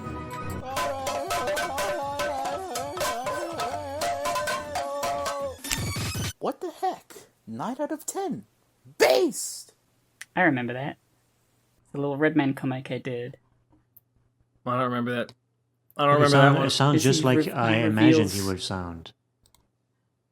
He reviews Rayman 2. Bangs, pops, and pangs together. That's the totally review. Totally forgot about that one. You'll find it in the Red Man comic once I send. I can't wait. I can't wait for my copy. Yeah, I think I remember telling you that one of my favorite things you did was a Redman comic, so I'm quite pleased to see that you're turning that into a physical item. Yeah. I can't wait to have mine all snug in my clutch to my bosom. Next one is a image. My Norwegian aunt posted this on Instagram. I don't think she knows what Family Guy or Final Fantasy VII is. What does it mean? Peter, I told you. You have to stop. You must stop doing push-ups. One like. This reminds me of like, did you guys see, we probably know, when the Final Fantasy VII like porn thing was played on the Italian... Oh, I heard about that. The Italian Senate, right, Tifa. Yeah. I heard about that. That's great. This, if you didn't know who Cloud or Peter was, I would see this and I would just think that it was like a fit guy being like, "You did too many push-ups, bro." To a fat guy. If you didn't know who Cloud was, you'd probably be like, "What the heck is he wearing? That's a really weird getup." Yeah, I think you'd go to the hair first. That's the more unusual part. Yeah, crazy hair, weird. I just outfit. I don't see what would be funny about this. If I didn't know. She must know. They must have Family Guy in Norway. How could she not know who Peter? Yeah, Griffin I would is? imagine she at least knows Family Guy. I mean, I guess I'll take this guy's word. I'd be surprised if she didn't know who Peter Griffin was. And if you don't know who either of these people are, what's the joke? I don't get it. Yeah, I can't explain it to you, my dude. I really can't. Well, we know at the very least that Ben will never have this problem. He can never do too many push-ups. I can do push-ups with 10 times my body weight. Shit. The next one is called... Shit, where did I put it? I think it's... This one's 62. Sorry, I'm looking for it. Alright, 62. Here we go. Alright, 3, 2, 1, go. Hey Gib, have you read the manga versions of the Ace One Piece novels? It came out a few months ago, and the art's done by Boichi, who does the art for Dr. Stone. It looks really, really good. So if you haven't checked it out, I have seen those. There's like a Fire Fist Ace adventure bit, manga chapters. I don't know how much there is. I've seen a few of them. They look very good, yes. They sort of depict the events that are not shown fully in One Piece itself. Yeah. So it's like a side story? So they were mangas made about... Manga chapters. I don't know about like full-blown... Maybe like 2 or 3 like big chapters. Did this guy say that they were based on novels? Did I mishear that? No. It's just never mind. Part of... Like when Ace was on Whitebeard's crew, or like how he became to be on Whitebeard's crew, and stuff relating to Blackbeard and fucking some other stuff. So that's canon? Technically, I think yes. I don't know if all the characters would be considered canon. I don't know if Oda invented them or not. But yeah, I have seen them. They look pretty good. Well, that's pretty cool. Okay, next one is called Keep the Momentum Going. 3, 2, 1, go. All right, Ben, you've already made approximately $5 million of sales off of the Plebe and the Weeb Blu-ray, but you must keep it going. Ben, you must create Plebe and the Weeb Season 3. Kickstart it now. Yeah. You can get in new guests with watching new sweet anime or whatever. Maybe just review comics. You got to do it, Ben. You got to do it. I got to do it. Plebe and the Weeb Season 3. I got to do it. It was on the Kickstarter. You got to do it. If I watch some anime, I can be a guest on that season. You'll be, yeah. We'll do a guest episode with you. We'll have Cybershell on one. We'll have Oblivion Fall on one. Snaker on one. Minerva. Who's the guy who did Frog Fractions? Shit. What's that guy's name? How am I blanking on that guy's name? Mog. Yeah. Wait, he has a real name. He has a real name. Jim Stormdancer. Jim Stormdancer. That's it. You might have to change the title of the show. Call it like It could actually work because every episode only had, I think, around 3 people usually. So yeah, it's easy. No, it'll be easy. We don't have to change anything. In fact, we can just recreate all the original episodes word for word, just with new people. That saves us on writing. Right, budget. Exactly. Riley can arrange that for you. He's got connections. He's got big money connections. Next voicemail is what is this called? I missed the 300th episode voicemail, so here's 301th. I wish I had 12 hours of PCP instead of heavy machinery at ah.com. 3, 2, 1, go. Congratulations on your 301th episode, guys. Thanks. That's all there is to say. Thank you. Thank you, and good night. Yeah, 300. Cool. We did it. Next one is called Urgent Message from Wong Chan. 3, 2, 1, go.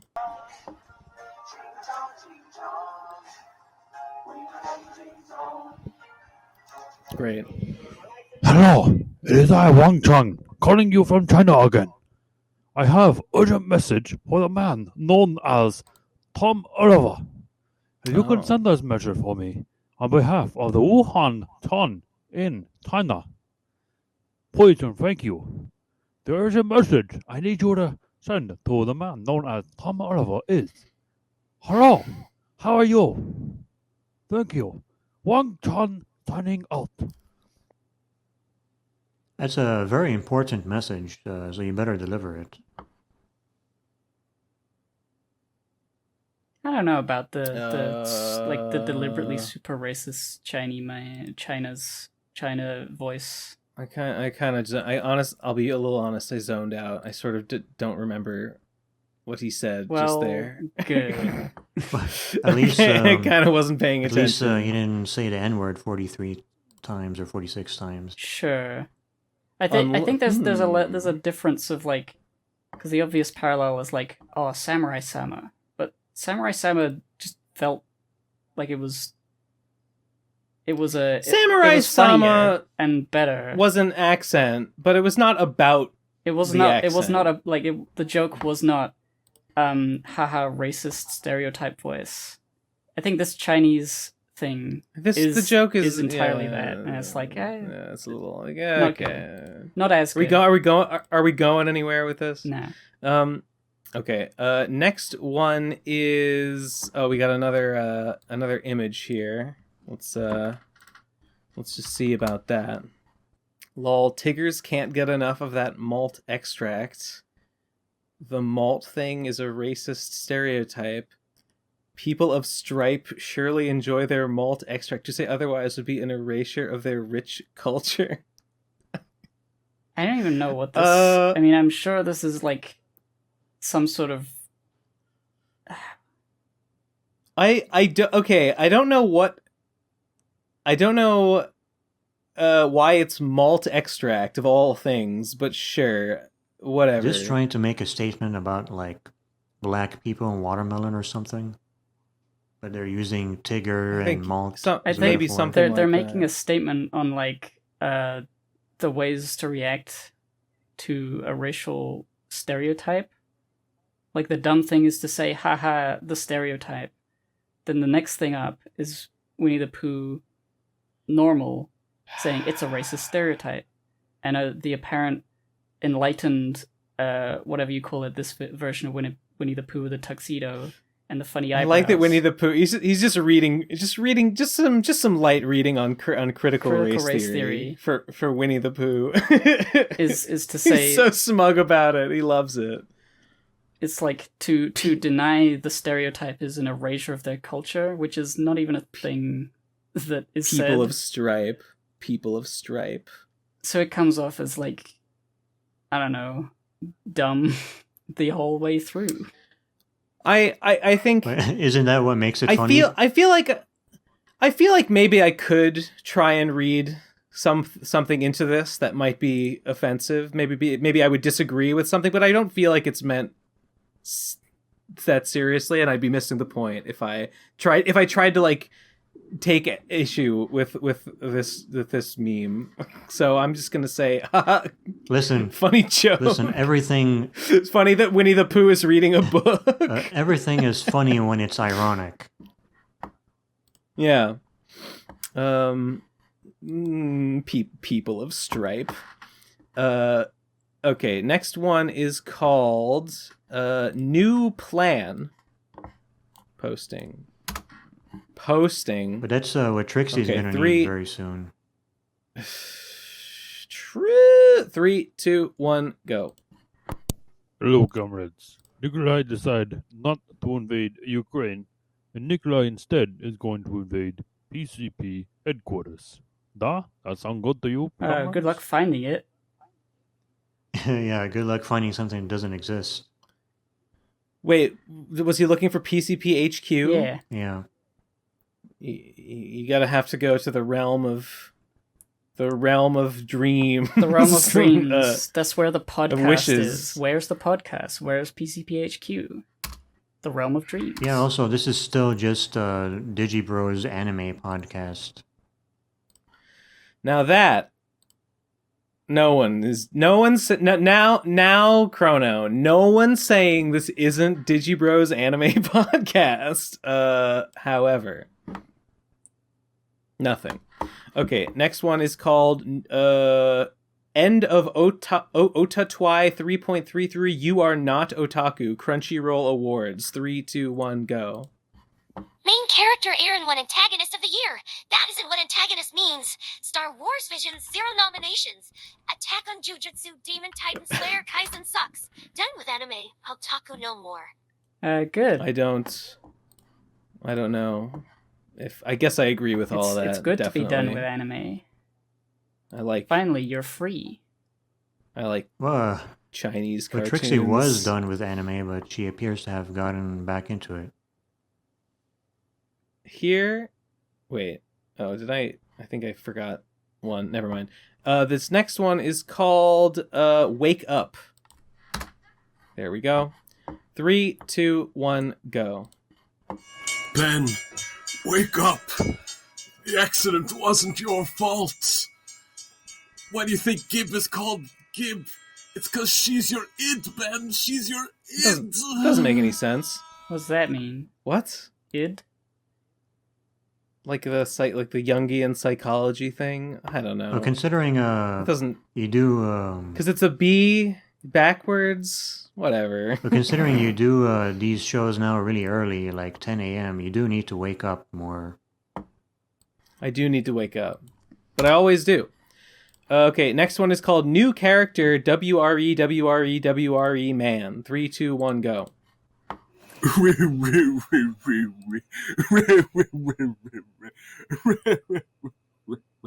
Anyway, what do you think about spiders? I think they look pretty aesthetically pleasing and cool. They're pretty. I mean, they're there's pretty so many spooky, different. But there's so many what's different that? kinds. I guess I mostly don't like them. I mostly think they're unsettling, and I wouldn't want to be around one or even look too closely. My favorite spider is Spider-Man because he's a man, and I also hear he's a good web designer.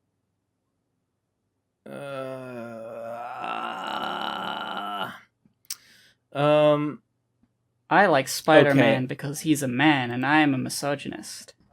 Yeah. Yeah. That's a good and Dick also he's a good web Masterson designer. reference. Oh, did Next- he do that? Dang it.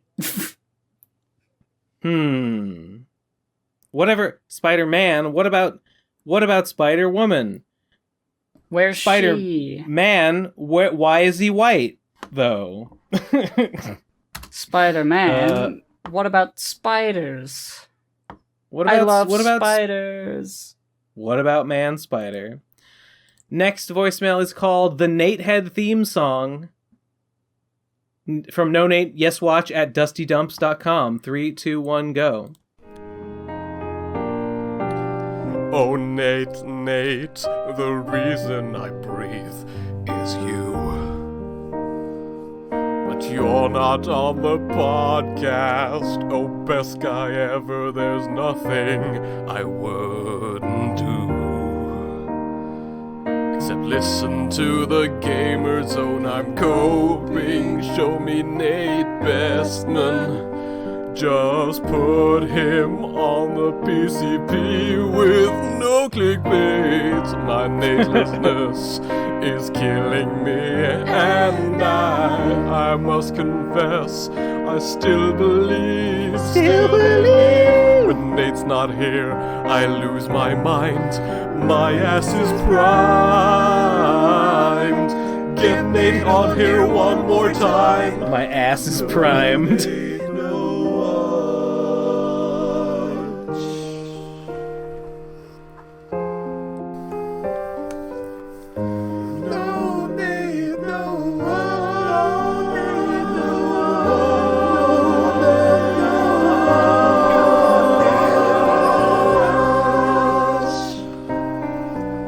That's about all the shit I can take. I tried to stick around, but this was kind of a fuck you to the fans. A comment by Jiglover406 on PCP episode 300. I saw that. Once a Natehead, forever a Natehead, never stop complaining, always no Nate, no what. Hell yes, yes! That should be the intro to this app. That's a good one. That's great. That should get a voice grill. I saw that comment. This guy's already got voice grill. Mutu Sandu's already got voice grill. If he doesn't already, then we definitely. Gave it to him. I saw that comment. I thought it was really funny that this is the what. This is the straw that breaks the camel's back. I don't know. If you want Nate, my you ass can just is listen primed. to the Gamer Zone. That's true. That's true. I'm still waiting for my invite because I feel like it's the Gamer Zone, so I should be on it. I'm the Gamer's Tavern guy. Huh. Opening in 7 minutes. Okay. Hold on. Some weird shit is going on with my downloads at the moment. But this is a very good time for that. Why is it telling? Okay, I'll skip that one for now. Whatever. Okay, next one is called My Official PCP Nostalgia Critic Impression Contest Entry. I don't know why this one's a minute long. 3, 2, 1, go. Okay, this is my entry for the official PCP Nostalgia Critic Impression Contest. Here we go. Hello, I'm the Nostalgia Critic. I remember it so you don't have to. Why top 11? Because I like to go one step beyond. Okay, now I will be performing one of the iconic scenes from one of his reviews. Okay, let's go. We need more victimization. There are no good teachers. Oh, God. Not even by accident. We need more stuff to rebel. We don't want to help you. We just want to eat your blood and suck your brains. I don't want to listen to this whole thing. Our education system's broke. Wait, maybe it's the other way around. I don't know. I got a high school education. Nostalgia Critic, the height of comedy. Ring like hell. Remember that one teacher who seemed cool? He wasn't. It's all part of the plan. Hey, who cares? All this bitch and sells. Remember that one teacher who seemed really kind and gave you candy? Well, we got another hit in the wall. Oh, God, it's so obnoxious. Children's souls. LOL, so school sucks. grow a damn pair of balls. I don't have any original thoughts about this. I just agree with everything that Dan Olsen said in that one video. It's so irritating. so fucking bad. Yeah. Okay, well, thanks for that, I guess. Jeez. Okay, next one is Prince Annihilation announcement. 3, 2, 1, go. What's up, Ben? Since last week's 300th episode was jam-packed with guests and banter, I'm assuming that this one will have to rebound into a solo bandcast. Close enough. Totally accept it. 301, the dawn of a new age. We have to face it on our own. So, as an avid enjoyer of the endless war of slime and punishment and of Phantom Horde's revenge, I've recently had the realization that perhaps in being so busy with working on the conclusion to these older storylines, you might not have had the time to be as up on the newer events in Lakakam. So, with that in mind, I figure, since you seem interested, why not give a little report of some relevant news and current events in the city and the server? So, I'm hereby announcing the Slime Times Weekend Update as I cram my lore down your little throat. Honestly? Okay, goodbye. Yeah, yeah, okay. I remember the Slime Times. I remember... I wonder if Prince Annihilation is aware that there was a news and a real and in-game newspaper called the Slime Times. Slime Times was great. Wish they'd kept it up, but I mean, they made a bunch of them. I'm sure it was a lot of work. That's pretty cool how a game that you created has all its own lore that its fans are coming up with that you might not even know about it, and you're the creator of it. Yeah, I can't even keep track of it. I'm not super active over there. I pop in every so often for one reason or another. All right. Well, I'll just do the next one then. I did get that one that was having trouble downloading, but we'll do the next one. It is called. It's gonna take 10 seconds. 7, 6, 5, 4, 3, 2, 1. Okay. The next one is called Slime Times Weekend Update number 1. There you go. 3, 2, 1, go. Top of the morning, tally-ho. Welcome to the first installment of the Slime Times Weekend Update. Straight from the beating heart of Neo-Milwaukee. In this week's news, a killer by the name of Ungen got arrested for having a rowdy alt named Splatcat. When rowdies became suspicious of the imposter and asked for Discord screenshots to prove that Splatcat was legit, the alt reportedly claimed they needed time to clean up their servers first, because it was, quote, 50% furry porn. Ungen's official statement on the matter after coming clean? We do a little trolling. In other news, Wordle has taken over Nurse's office, and the hunt for relics of the olden days is still in full force. Some rowdies and killers have even allied themselves to more expediently solve the riddles leading to the relics. We'll see how long that lasts. That's it for this week. We hope to see you next time. And remember, the slime time is the best time. Right. The in-game sort of meta or lore at the moment is that they're hunting for ancient relics. Is kind of the current thing that's happening. Just like the plot of every 90s JRPG. Yeah. Thanks for that, Prince. Good. Keep me updated if there's news. Yeah, that's a pretty cool feature. It'd be nice if he continues doing that. Yeah. Okay, the next one, this is the one, it's called Crypto Enjoyer Volume 2. 3, 2, 1, go. Hello, it's the unironic Crypto Enjoyer from episode 300. I've changed my setup a bit, so audio is a bit different. Also, I'm a little bit sick, so explains I was sick. The difference I got boosted. I got my booster, and it made me sick for a day. I wanted to expand my thoughts a little bit for you. It was like having So, COVID all over Bitcoin again. And Ethereum and these mostly GPU mined cryptocurrencies are really bad for the environment, right? Don't tell me about proof of Because stake. GPUs, they take up so much power for the hash rate that they get, and because you have to clock up the speeds, they're pretty much worthless once you're done mining on them. So you have to basically either throw it away or sell it to some poor soul for way too much money. Now that crypto I was talking about in episode 300, Solana? Monero, Okay. is actually CPU mined. So you just mine it on the CPU that's already in your computer.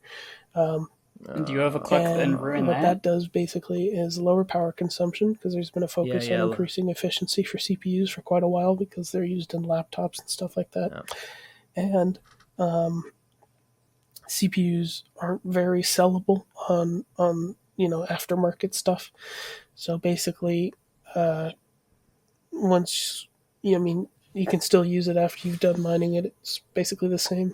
Yeah, but it's still using energy that otherwise would not be being used. Okay, this is all okay. I get. All right, this is just a more. You're telling me that there's a more efficient way to do something that I still think is bad. The core idea here of cryptocurrency and the blockchain is just bad, and I would rather not. Even if it were free, even if it took no power at all, I would still say sucks. Don't do it. That's the core. That's the core disagreement we have here. I don't see the reason of making a distinction between the CPU and GPU because, I don't really get that either. I have no idea basically what just that means. A CPU that's dedicated to graphics processing. So it's not really that different. That's I don't understand that at all. Okay, next one is called Confirmed ? There it is. 3, 2, 1, go. I saw that Eleazar and Oblivion Fall are under this episode's procrastinators thing in the description. Does that mean they're new procrastinators confirmed? Hell yes. No more new procrastinators. No. Never. Unpaid interns only. Yeah, it's all about unpaid labor. That's Ben Saint, the communist champion. That's exactly right. That's what I'm talking about. Next one is called Speedrun from. How do I pronounce this name? It's Friggin? Friggin. I'm gonna say Friggin. Okay. 3, 2, 1, go. Hey Ben, you mentioned last week watching commentated speedruns, which reminded me of all things, a Homestuck fan comic called Spurb Done Quick, in which two players beat the entire game in just 81 pages. The only text is speedrun commentary explaining their exploits and glitches. That sounds really You can read cool. the whole thing in maybe half an hour. Might be worth checking out. That actually sounds awesome. That does sound good. Because one of my favorite things about Homestuck is the mechanics of the game are the most interesting part, and then that all gets dropped and after Act 3 and nobody cares anymore. Speaking of speed runs, anyone remember those races you guys used to do, like the Kirby race? Of course. Mm-hmm. Is there more to that thought, or? I don't know. I watched one of those videos recently. I just wanted you to feel bad that you don't do it anymore. Okay. I remember. I think I watched the Kirby race, and didn't you win that one? I did. I did win that. You're pretty experienced Kirby player. You're kind of a Kirby master. No. No, you should have said you're a pretty I would say so, experienced definitely. racist. You should have said that. That's what you should have said. Yeah, that would have made more sense. I am the top racist. I just won too much. I won too much, and nobody wanted to race me anymore. Did you see? And did I already talk about the Jan Measly video about Homestuck? I haven't seen it. I don't think you talked about it either. Well, Jan Measly is that one guy. Whatever. I won't explain him again. He did a Homestuck video. It was like a patron reward for passing a backer goal. Patron. And he was going to do a Homestuck video, and I thought the video was pretty good. It was okay. It was decent. He doesn't like Homestuck, but that's okay because the things that he says are good about Homestuck and the things he says are bad about Homestuck are the same things that I think are good and bad about Homestuck. So like I guess we're in agreement. He just weights them differently. I don't know. It was kind of a bummer. It was a bummer hearing him be like, Homestuck's bad, and here's why. And I had to be like, yeah, true. He's right. Yeah, but if he says it's bad, he must be wrong. Only a bad person would right. say that. His reasons are good. Actually, that's a weird coincidence because I was just watching like an old PCP episode where you guys talked about Homestuck, and I think Jesse he said Homestuck is bad. I don't know if he was being serious or not. I'm sure he was being serious. Yeah, because we talked about it a lot, and he read like he started to read a little bit of it, and he got like frustrated with it, or he didn't feel like continuing, which, I mean, there was a lot of people feel like there was a lot of friction on that episode. Yeah, I remember getting pretty annoyed about it. So the Ben versus I remember a line where it's like, you Ben said of Jesse making fun of Homestuck despite not reading it. You said you're having fun, but you're having fun at Homestuck's expense, and that's what's upsetting me. Yeah, I agree. I That's a thought good that was line. fun because it's like it is often the case that it was like it's funny to just be flippant about something. Yeah, you know, because whatever, who cares? It's just a thing.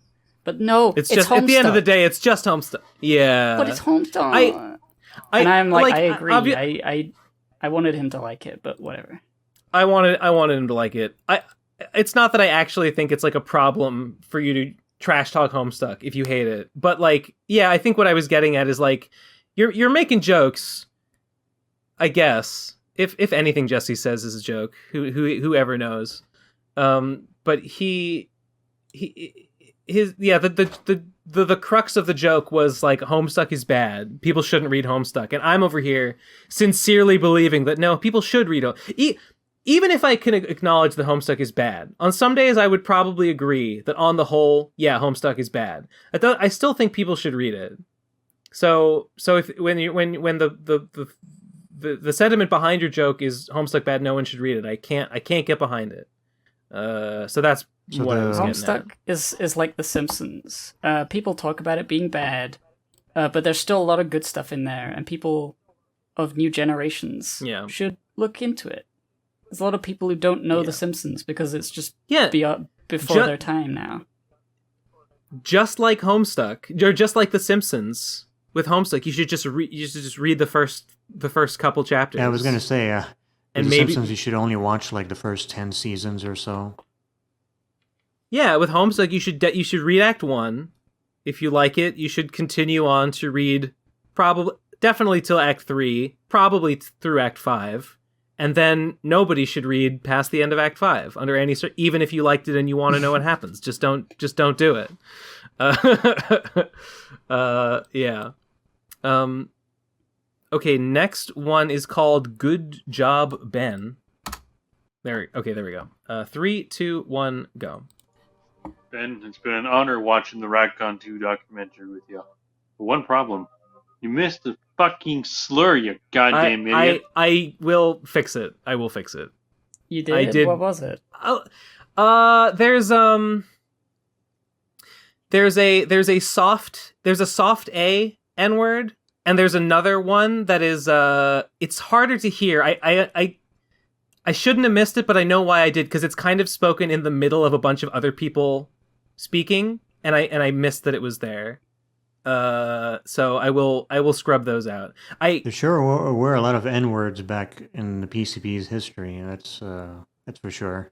I mainly got them, but I didn't get them all. But I will fix it. I feel pretty stupid. I messed up, but I'll fix it. Next one is called Jumping on a 3-month-old Topic. There it is. 3, 2, 1, go. In episode 283, there was a conversation about whether we should bring back media from the future to the past, or I guess the present or not, and Ben said that he wouldn't bother with it, since that just lets people experience it earlier, which is all net neutral, which is frankly dumb as fuck. People die, Ben. People die before art they would have liked gets released. Yeah. Okay. Well, I mean, if you really want one specific person to experience one specific work of art, I guess. Is that really that important? I guess I feel like has potential to be important if the right person with the right sway and the way the world will move going forward reads Homestuck in like 1804.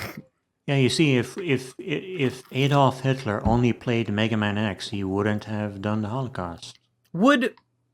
Would someone in 1804 even be able to appreciate anything about Homestuck? Maybe they could read the words. They could probably.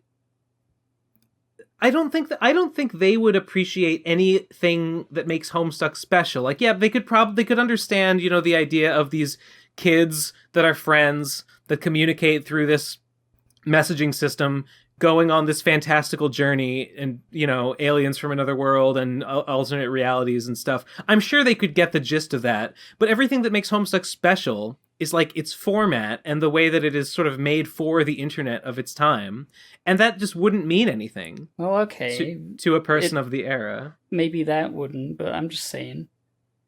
You bring the right thing to the right person, maybe they'd get inspired and write a book that's like way ahead of its time.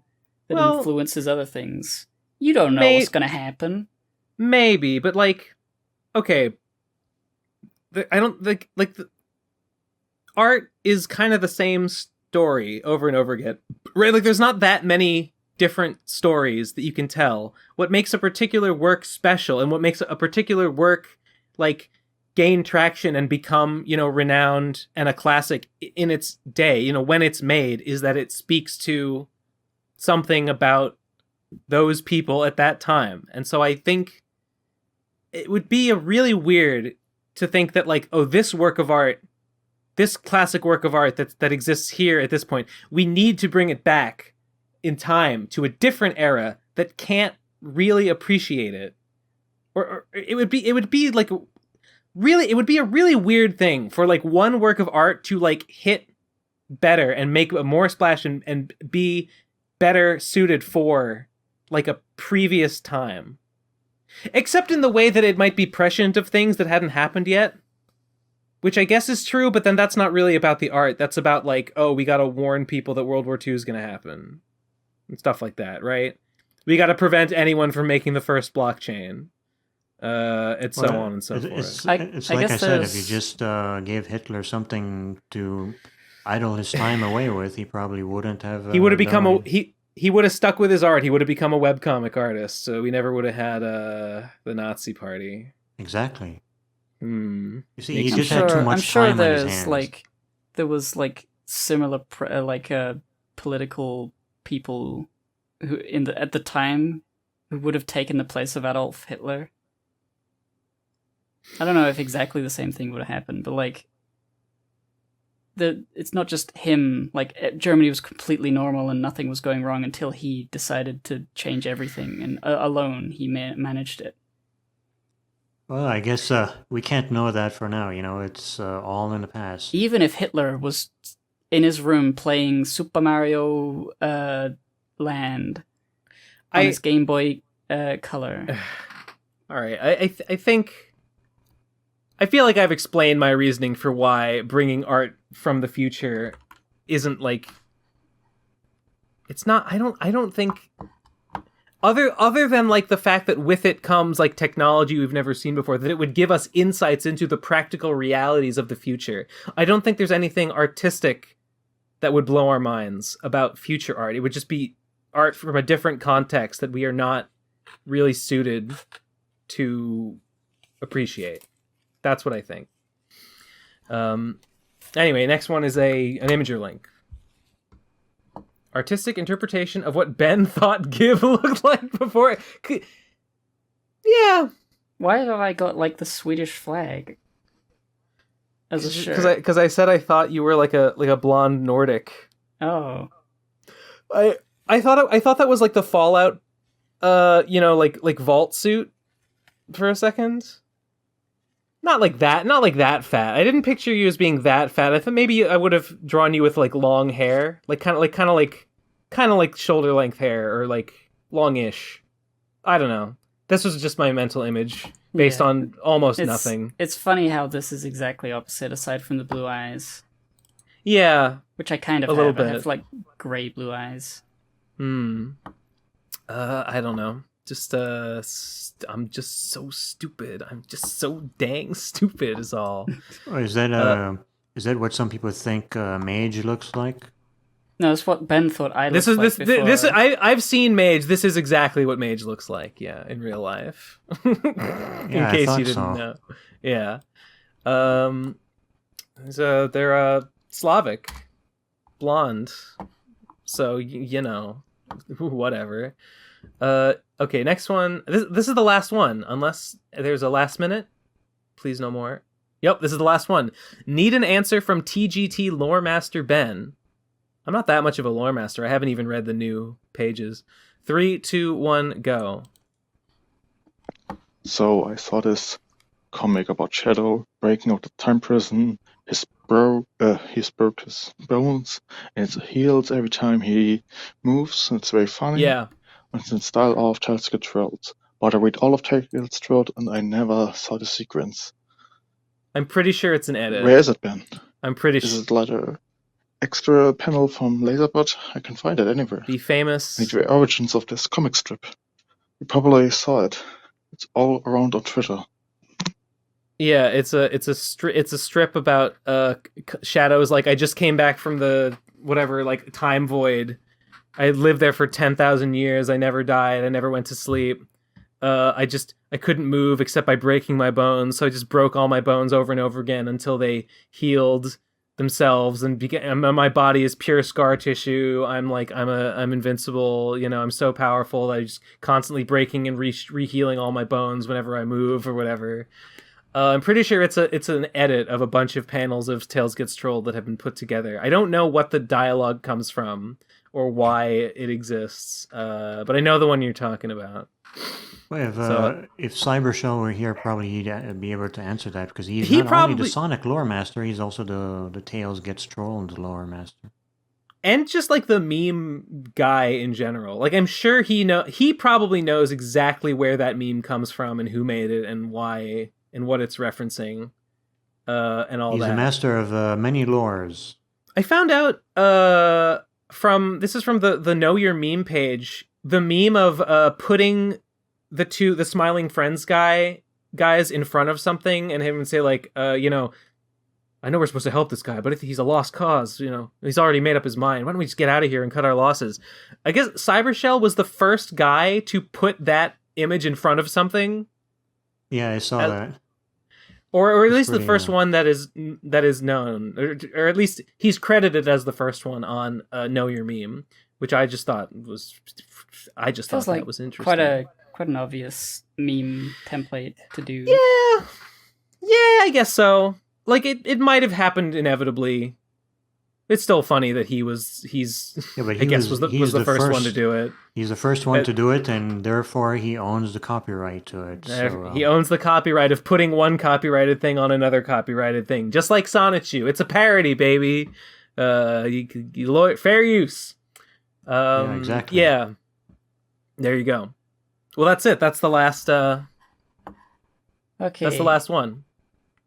Hooray! No more podcast. No more podcast. I'm sick of this bullshit. Do we have any final notes? Stay tuned for the secret project revealed. Should be the next few weeks or early March, I guess. I'm not entirely sure. But I will be talking about that a lot when it happens. Yeah. I can't wait to discuss it with you. Can't wait to see it. Yeah, it's people are going to be excited about it. Stay tuned for my not secret project, Phantom's Revenge and the End of Slime and Punishment, coming very soon. Don't know exactly how soon, but within the same general time frame. Probably still within the month of February. I think probably. It should. And that's it. Become a patron at patreon.com/theprocrastinators. Check if you want to see the commentated, uncut commentary on our commentary on the Raikon 2 documentary. Here are our thoughts about all that. It was a good time. And I guess that's it. Don't forget to check out my stuff at gamerstavern.com. And if you have not checked out Gamers Tavern, check out Gamers Tavern. What's your latest video? Was it the Metroid Dread video? Yeah, I've been dreading that video for a while now. So yeah, it's youtube.com/Gamers Tavern show for the latest YouTube content. Definitely check out Gamers Tavern. All right. If you check me out, I'll check you out.